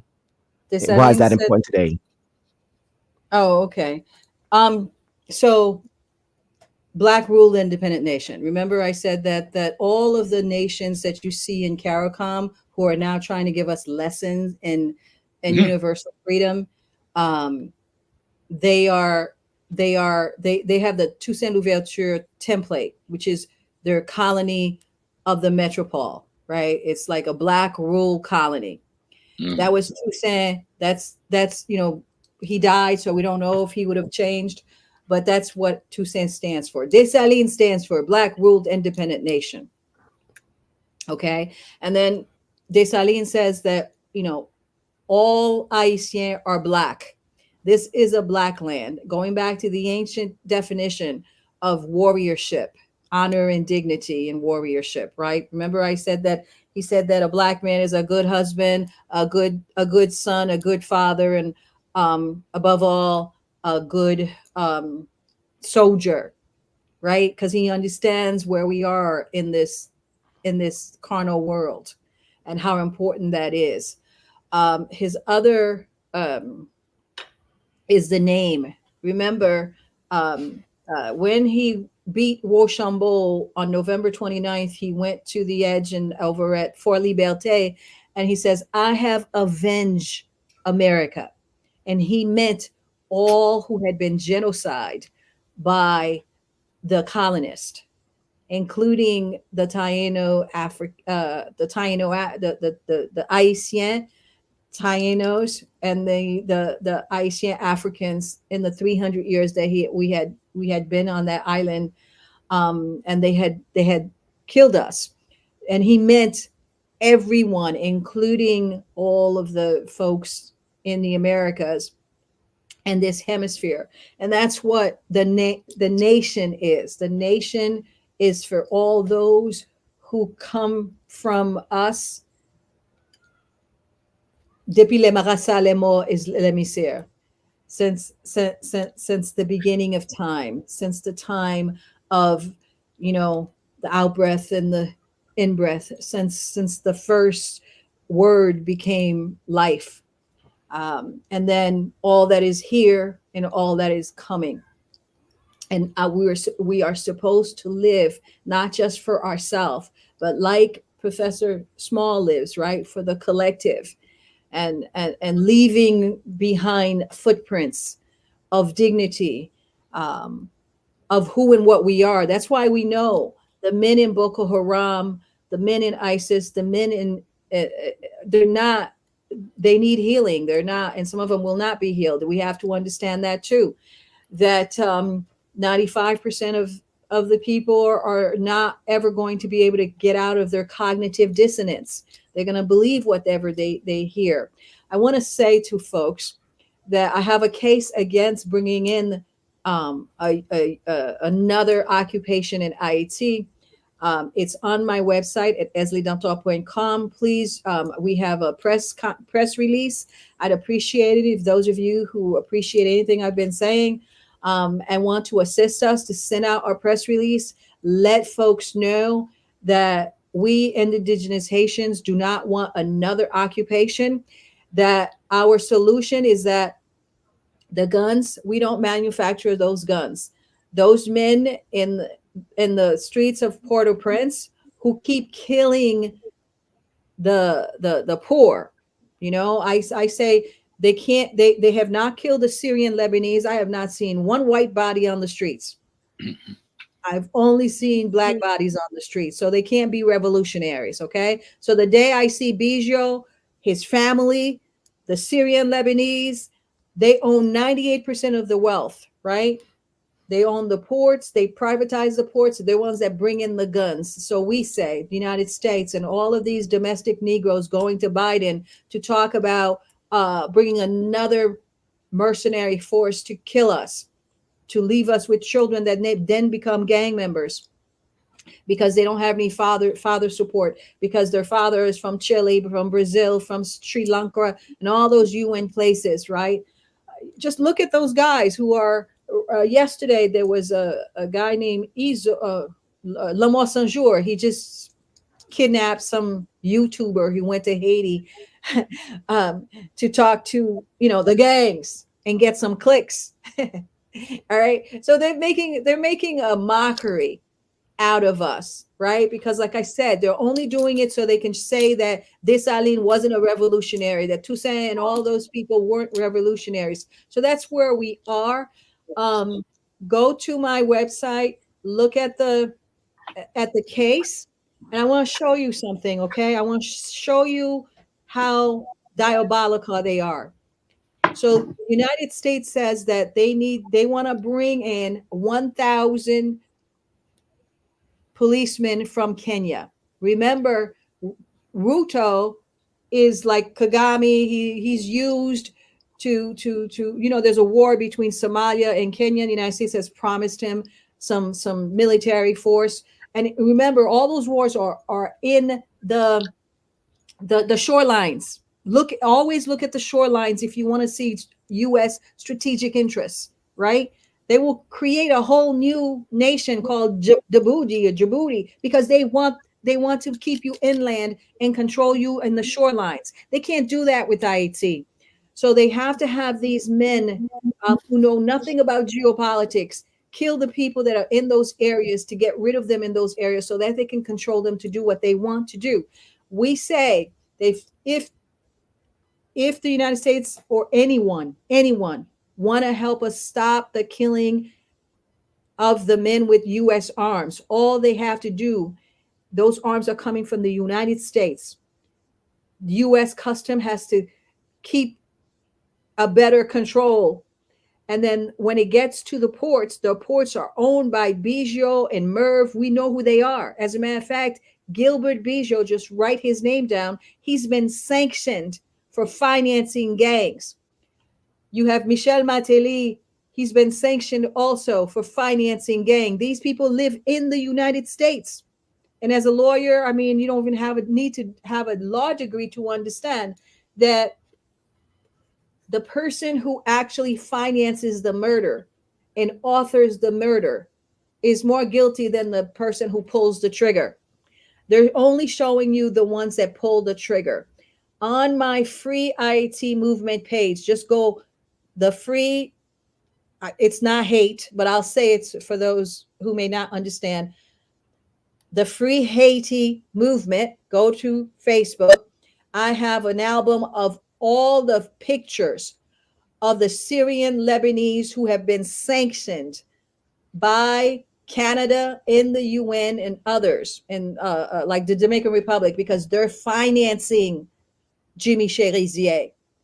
And we say there is a resolution, I think it's 2653 of the UN, where it says, for their member state to stop trafficking guns into Haiti. If that was enforced, they would not need a foreign intervention.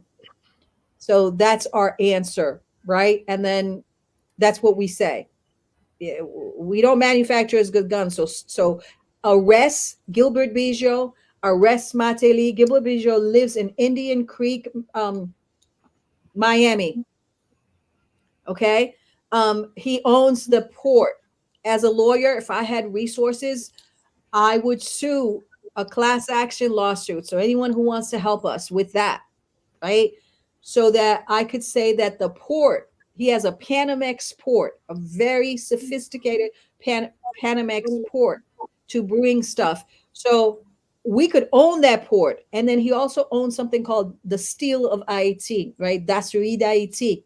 We can own his whole thing and give the victims of the gangs some reparations because this billionaire is financing this chaos. So that's the answer. It's not more U.S. military. Wow. Thank you. So, Professor Smalls, I think we're going to actually, before I move on, Professor Smalls, I'm actually have the last question for him. Sister Èzili, do you have anything else you'd like to add to the discussion? Just that I was going to say that while they're saying that they're going to bring 1,000 and they had a meeting at the White House at Biden, right? I have a, go to my website, people. I have something called Biden's Tyranny in Haiti.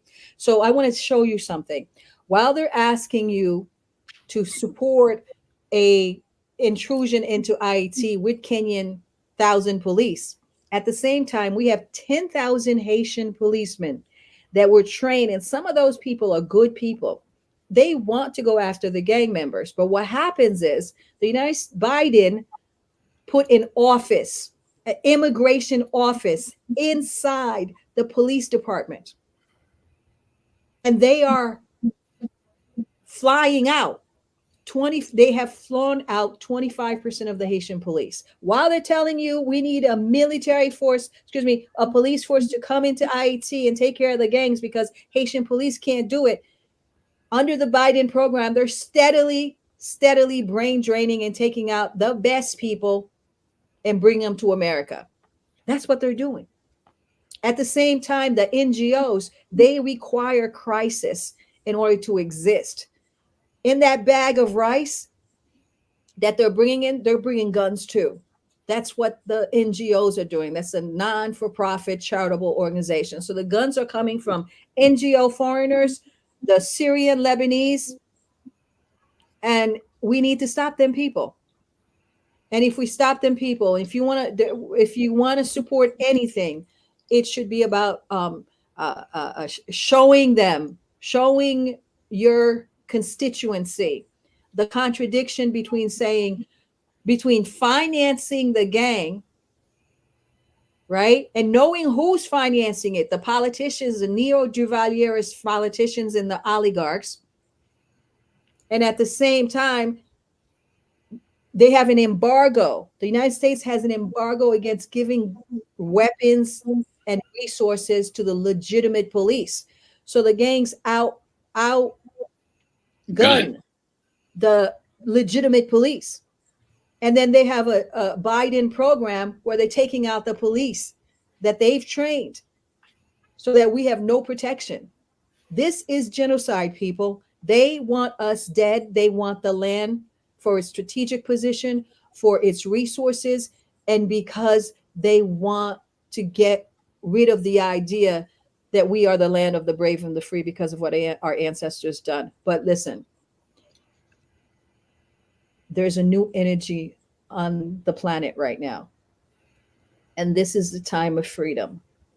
And as Professor Small says, anyone who can feel what I'm saying, who understand what sound means, because they are doing a lot of sound warfare. And I'm very tuned into sound. So on April 8th, we're going to beat those drums for not only Haiti, but also the Congo. I have this dream, not Haiti, Congo, and also there's something holding Black America. I'm just going to say it. And it's right there in Louisiana. What's the name of the Angola prison? Angola prison. That's right. Black America needs to stop Angola prison. There is an energy there that must be destroyed. And while I am going to be beating my drum, I'm going to be beating that center, that Niger Congo center of Africa to be released. Haiti and all that's underneath it, those pyramids of our ancestors that are now vibrating and they know it, that are vibrating a new energy. The 3 Pisces big moon planets, and then the total eclipse. People, this is the time that you can actually do something. So April 8th, beat your drums starting at 12 Eastern time. And your own private abundance. Thank you, brother. Thank you. So Professor Smalls, Sister Èzili just said something about the something holding Black America. I want you to, because again, I think in Black America, we see a disconnect here because it's not happening within the continent of the United States. And I need to make it plain for the brothers and sisters that were born here and let them understand that what's going on in Haiti is directly impacting us. Can you just elaborate on that, please? Well, it's simple. There's only one Africa. I don't like to beat around the bush, Foundation of Black America, that other silly name, the 10,000 other names we use. I'm a Muslim. I'm a Hebrew Israelite. I'm a Christian. Malcolm says, when the devil see your ass, it's Black people, period. Okay. And we know this. We understand, but we're being cowards. See, the Biden administration have sent out a whole bunch of people in the field talking about what they've done for Black folks, but ain't nobody said one thing that they've done for Black folks in the 3.5 years they've been in there, okay? And now they're trying to do a fake out on us and pretend they've done something for us by telling us Trump is the boogeyman. Trump ain't no different from any white man I know. I grew up in South Carolina, all right? Trump is the atypical, with a little more slant to insanity, of white American male. And those who are backing him, the people who are backing Trump is the same people who are backing Biden. See, Trump and Biden are nothing more than managers, right? Who can manage the system best for me? All right? And they're vying by saying, I'm a better manager. So give my little clan a little more juice because I'll be the best manager. So I don't care which one is the manager. Both of them are going to try and destroy Haiti. I don't care which one is the manager. Both of them are going to perpetuate the genocide against African Americans. I don't care which one is the manager.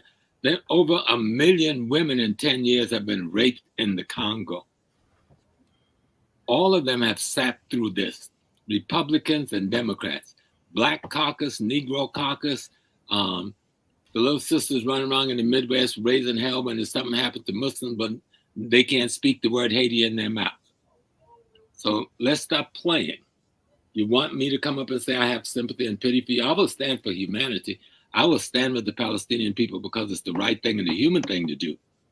But I'm not going to stand for the mouthpieces who use the crisis of their people simply to further their little position to be able to walk beside a Biden with a smile. I'm not interested in you that way, okay? And so what we need to do, young people who are serious about freedom, who are serious about self-determination, flood these fools with emails and with Instagram and Twitter touches so they could know we know who you are. And our vote matters. All we need to pull from you is a few 100,000. We don't even need 1 million votes to see that you don't get back in the White House and back in the Congress. So we're not going to play. We're going to come after the tool that you want most right now, our vote. If you do not turn your attention to Haiti and protect the Haitian people and stop this thing of bringing in some police force from outside, arm the Haitian police. You train most of them to begin with. I knew some of them, and I had some friends who you murdered after you trained them because they wouldn't go along with your program with killing the president. You see? So let's we, those of us who are using social media, we have a big footprint if we use it for the right thing. There's a couple of millions of us that people can hear every day and they're scared of us. They'll be kicking up off of platforms every day because we stand up for Black people. Let's stand up for Haiti right now. This is the epicenter of the struggle right in this minute. And the American congressmen, Blacks and whites, need to hear from us and understand that we do not want an invasion force in Haiti. We do not want a foreign police force in Haiti.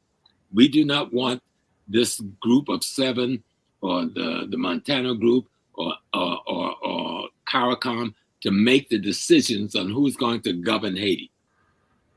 And we are not going, and we do not want anyone who's talking about governing Haiti to honor any agreements that have been brought about by extortion on the part of this government and the so-called core group and the non-prime minister that they put in place and now want to act like there's a prime minister. The people of Haiti didn't elect this man. The people of Haiti didn't appoint this man. And you've got him running around America. I think somebody said there he's in California someplace now, or I don't know. We don't know. And we don't know how many contracts the U.S. has him signing while they hold him, or if he's dead.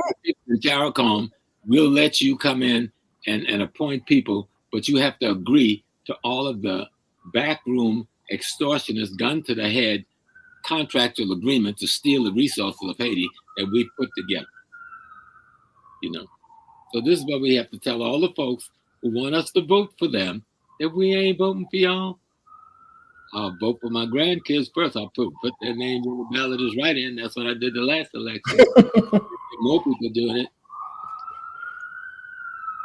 And even my granddaughter had sense enough that she didn't want to be a part of it. She was crying, Grandpa, I don't want to be president. you know. So we need, but be serious. We have the power. Black America, you have the power to say, don't commit any further crime against Haiti. Otherwise, you will not get a chance to go back to 1600 Pennsylvania Avenue or whatever it's called. Wow. Wow. We've got the power. And we've got to be clear. And don't forget, break out your drum. And if you don't have a drum, get a tin pan out of the kitchen, break out a pan from under the sink with some spoons, because wherever we make the rhythm and the vibration on the 8th at 12 noon Eastern time, we're going to light up the world. Light up the world. Thank you. Thank you. Sister, freedom or death. He didn't say freedom and maybe some other things or death. He said freedom or death. There's nothing in between those two things. They wear it so tight you can't slip nothing else in it. Those are the choices you have. If we don't fight for freedom, they will continue to kill us. That's right. Period. Freedom or death. World. Freedom or death. Freedom or death. Sister Èzili Danto, thank you so much. I know you have another show going. We have a few more things we want to discuss with Professor Smalls, but we thank you so much. I'm happy to just be here with my extraordinary sister, with an extraordinary historical foundation, an extraordinary legal mind, extraordinary courage. We love you. You know that. We will fight with you until, and even after they've killed us, we will stand up as ghosts and continue to fight. Okay. In the whirlwind. I'll see you in the whirlwind. Freedom or death. And we look forward to having you again on the show soon in the future. And please let's stay in touch and let's work together. Yes. Very good. Take care. All right. Thank you. Thank you so much. Professor Small, talking to the brother King Simon, I understand that you guys have a couple main events coming up soon. Yeah, the 6th and 7th down in Atlanta. Trying to be very clear and get it on. I'm looking for the flyer. Did he send you a copy? Yeah. We're gonna actually put it up on the screen. On the screen momentarily. Yeah. We're gonna get that up there. Looking at spirituality, as a weapon, because religion has been used as a weapon. They've weaponized the churches, they've weaponized the mosques, they've weaponized the synagogue and the temples against us for centuries. And we're going to use African spirituality as a weapon to counter those religious weapons that have been used against us. Okay. So we got April 6th at see if there's a time on the fly, between 1 and 5 p.m. at the UG Urban Cafe, 640 Evans Street, Southwest Atlanta. So family, if you're in the Atlanta area, definitely want to check this out. On April 6th, next Saturday. This upcoming Saturday, April 6th in Atlanta at 1 p.m. This discussion, Professor Smalls using Spiritual Warriors Edition, using warfare as a weapon, spiritual warfare as a weapon. Yes. And I believe we also have something you want to add on to what we're just talking about there, Professor Smalls, before we go on to the next date, that's Sunday? Well, the next day we're going to cover a similar piece. We're going to look at spirituality as your reality. See, what the Western world did was to take African spirituality, stripped it of its sacred science, and called that science. Then gave us the mythology, which they call religion, and have us thinking that's spirituality. And we've just been bamboozled like nobody. And you just came back from Kemet. Yes, sir. Kemet left a message to try to show you what was sacred about it, what was spiritual about it, was its comprehension of cosmology and ecology and the science that explains the two. That's everything from geometry to trigonometry, from astrology to astronomy, from psychology to sociology. That's the spirituality of Africa that have been stripped from African spirituality. And we've been given, and even in our diminished state that have been brought about by religion, we even now turn to African spiritual systems in different ethnic groups, and we call them religion. And so we approach Yoruba teaching Ifa just as we did the Abrahamic religion, and that's why they're not working, because these are not religions. These are pathways to understanding cosmology and ecology by mastering the sciences of the universe. And so that's going to be the level of discussion. Right. So I see here on April 7th, that's Sunday. Is this like an online? I think this is like a all-day event. People, a Q&A. I guess people in the audience, there are 33 people. I think it's 33 seats available. Right. They'll be asking you questions, and you'll be elaborating on spiritual, I guess, on that topic. Is that correct? Yes, sir. Yes, all right. Sir. All right. So family, you see here, the way to get your tickets is by text for links and PayPal and Cash.App. I'm sure this is going to be an extraordinary discussion. It's actually also a private event. Says it right here on the flyer, private event. That's the second day. The second day, that's Sunday. Yes. 33 seats available. $99 early bird tickets. Get your tickets go on sale. They've been on sale since February 1st. I'm not sure how many are still left. But for more information, you can call 347-496-1022, or you can text it for the links. It says PayPal and Cash App only. This is from 10 a.m. to 6 p.m. Private all-day Q&A symposium. Only 33 seats available. And don't be afraid. We will be discussing Haiti. In all of this, we will be discussing Congo. We will be talking about Niger, Burkina Faso, and Mali, and the moves that they've made in Africa to break away from the French. All of these will be on the table for discussion in the context of African spiritual awakening. The context of African spiritual awakening. These two events is, I believe, spearheaded by my brother King Simon. Definitely want to make sure we go out and support these events. If you're in the Atlanta area on Saturday, April 6th, you can check it out. The cafe from 1 to 5. In this event here from 10 a.m. to 6 p.m. The private event on Sunday, April 7th. Yes. So Professor Smalls, I know, thank you for coming. We understand that, this has been a very trying day for you, and we appreciate your time, your energy, your love, and just being here with the family. But before we let you go, is there anything else you'd like to share? No, again, just reminding people on the 8th at 12 noon, pick up your instrument, no matter what it is, whether it's a pot and pan or a djembe drum. And for the next 5 hours, let's drum the spirit and the energy of the universe so that we can let the world know that I can play a drum in South Carolina. And if the person in North Carolina hear me, which they can, and then he would talk to the person in Virginia, talk to the person in Maryland, talk to the person in Delaware, talk to the person in Philly, talk to the person in New York, and within 5 minutes, we could be speaking to the people in Africa just by the drum. Just by the drum. Just by the drum. Powerful. Powerful. Family, you heard that message. Please help get the word out. And Jesse, get the word out in the UK about the drumming. Yes. 12 noon on the 8th, we're going to set fire to the universe for 5 hours. Yes. Yes. Yes. Yes. Nice. Thank you so much, Professor Smalls, for being a part of this discussion. Yes, sir. And we look forward to having you. We called you earlier, our resident scholar here, HAPI Talks, and we're just waiting eagerly and patiently for you to come. But the sister did a fantastic job. Oh, yes. And brilliant scholar.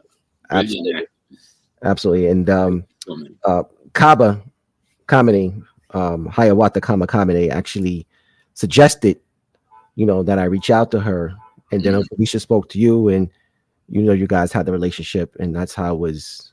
This was brought to being through the HAPI way, the way of unity and connections and partnerships with others. So we live in the spirit of HAPI, and we appreciate and love everyone and all the people here in the chat that were a part of the discussion. Washington State this weekend, so I hope he's firing it up there.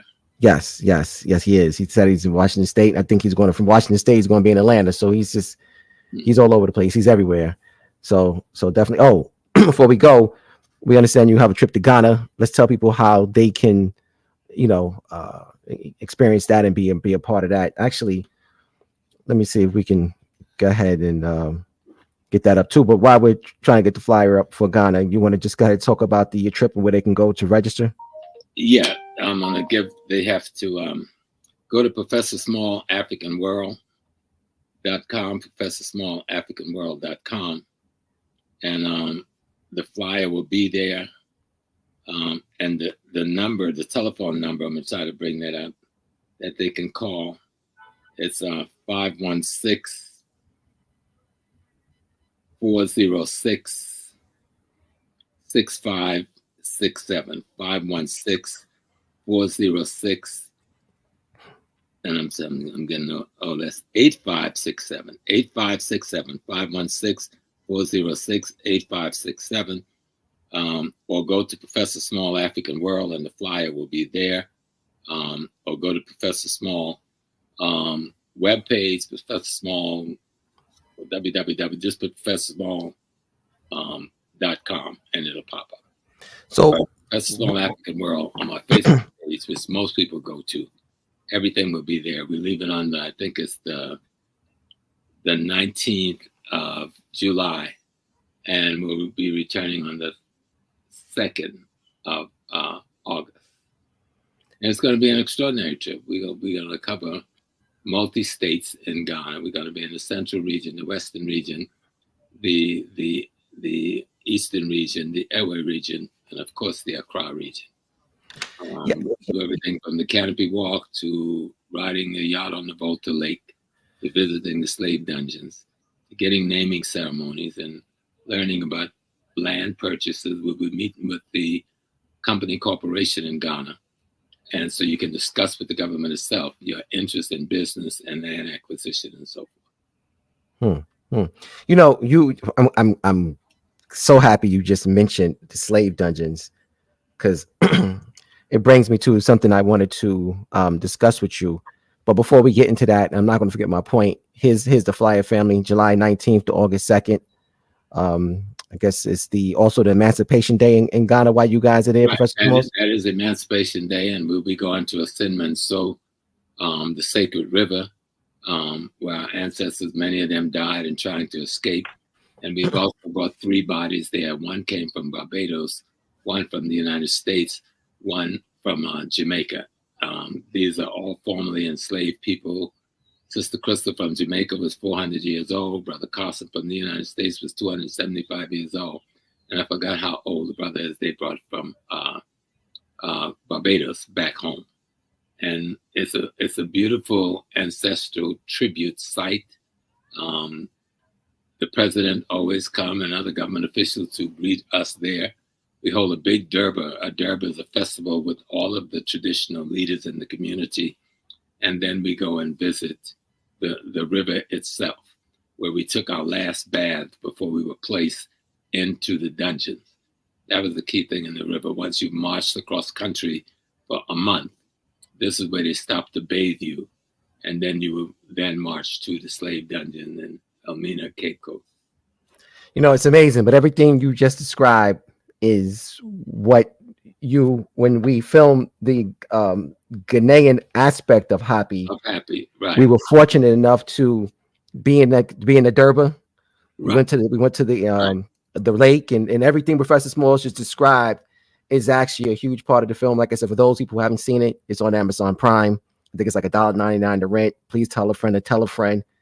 And even he also spoke about the slave fort, or the slave dungeon, excuse me, which brings me to the question I've been wanting to ask you for several weeks now is, what is happening in Elmina with the restaurants? I understand that they have built in the slave dungeons.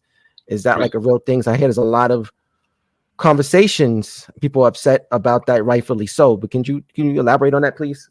Yeah, we learned a couple of months ago that a restaurant and a bar in this restaurant was open in the slave dungeon. When you first walk in, if you make the right turn on that side of the courtyard of the dungeon.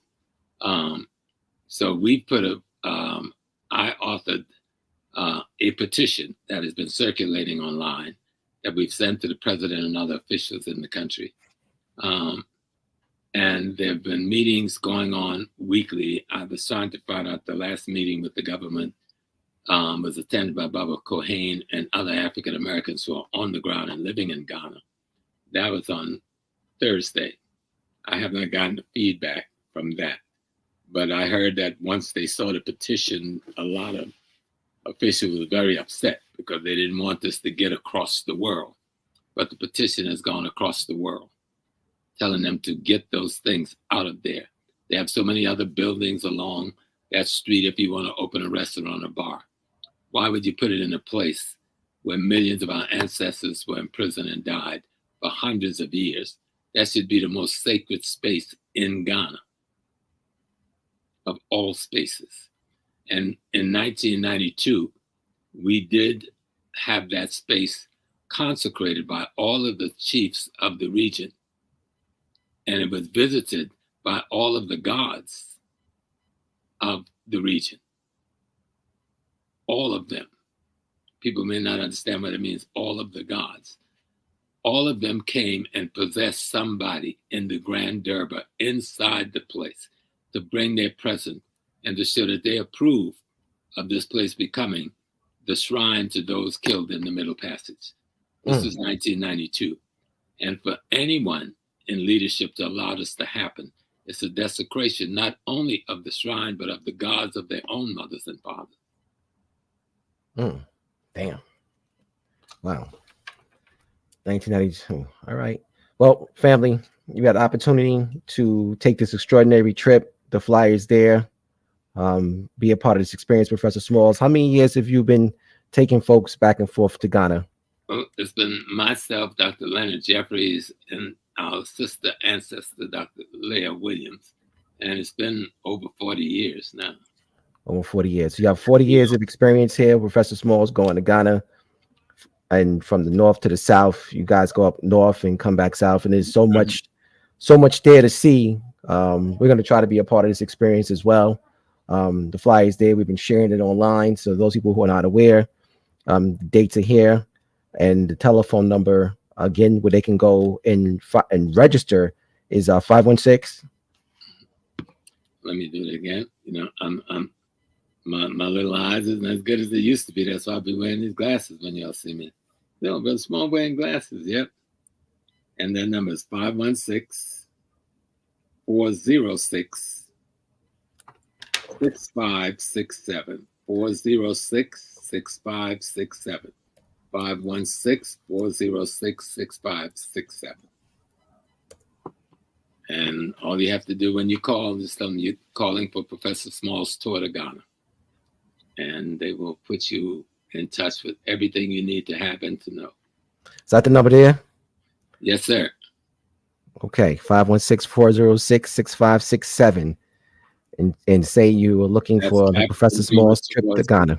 Sister Sharifa, who has been doing tours for longer than me, she was doing Dr. Ben's tour to Kemet back in the day. So we've been working with her for a lot of years now. Okay. All right. Well, family, obviously this is something you definitely want to experience for those who have been considering going to Ghana. This is a great opportunity to go during the Emancipation Day. So it's the celebrations around that. Get a chance to travel and learn from the master teacher himself. So if you are considering it on the fence, I would definitely take this opportunity to be a part of this extraordinary experience. Right. And you'll love it. Ghana is way beyond what you may think you know about Ghana. It's an extraordinary people. The country is made up of extraordinary people. The people who we call the Ga community that lives in the Accra Plains, they are the Nubians. And they talk about their Nubian history. Their boats have carvings of Kefra. Their fishing boats got paintings and carvings of Kefra and Asar on them. You're talking about the Ewe, who's saying that they speak, the Ewe language itself is spoken Medu Necha. Okay? You're talking about the Akans, who's saying we are the remnants of the ancient Ghana Empire. See? So there's a lot that's below the surface that you can learn about the populations that make up Ghana, you know.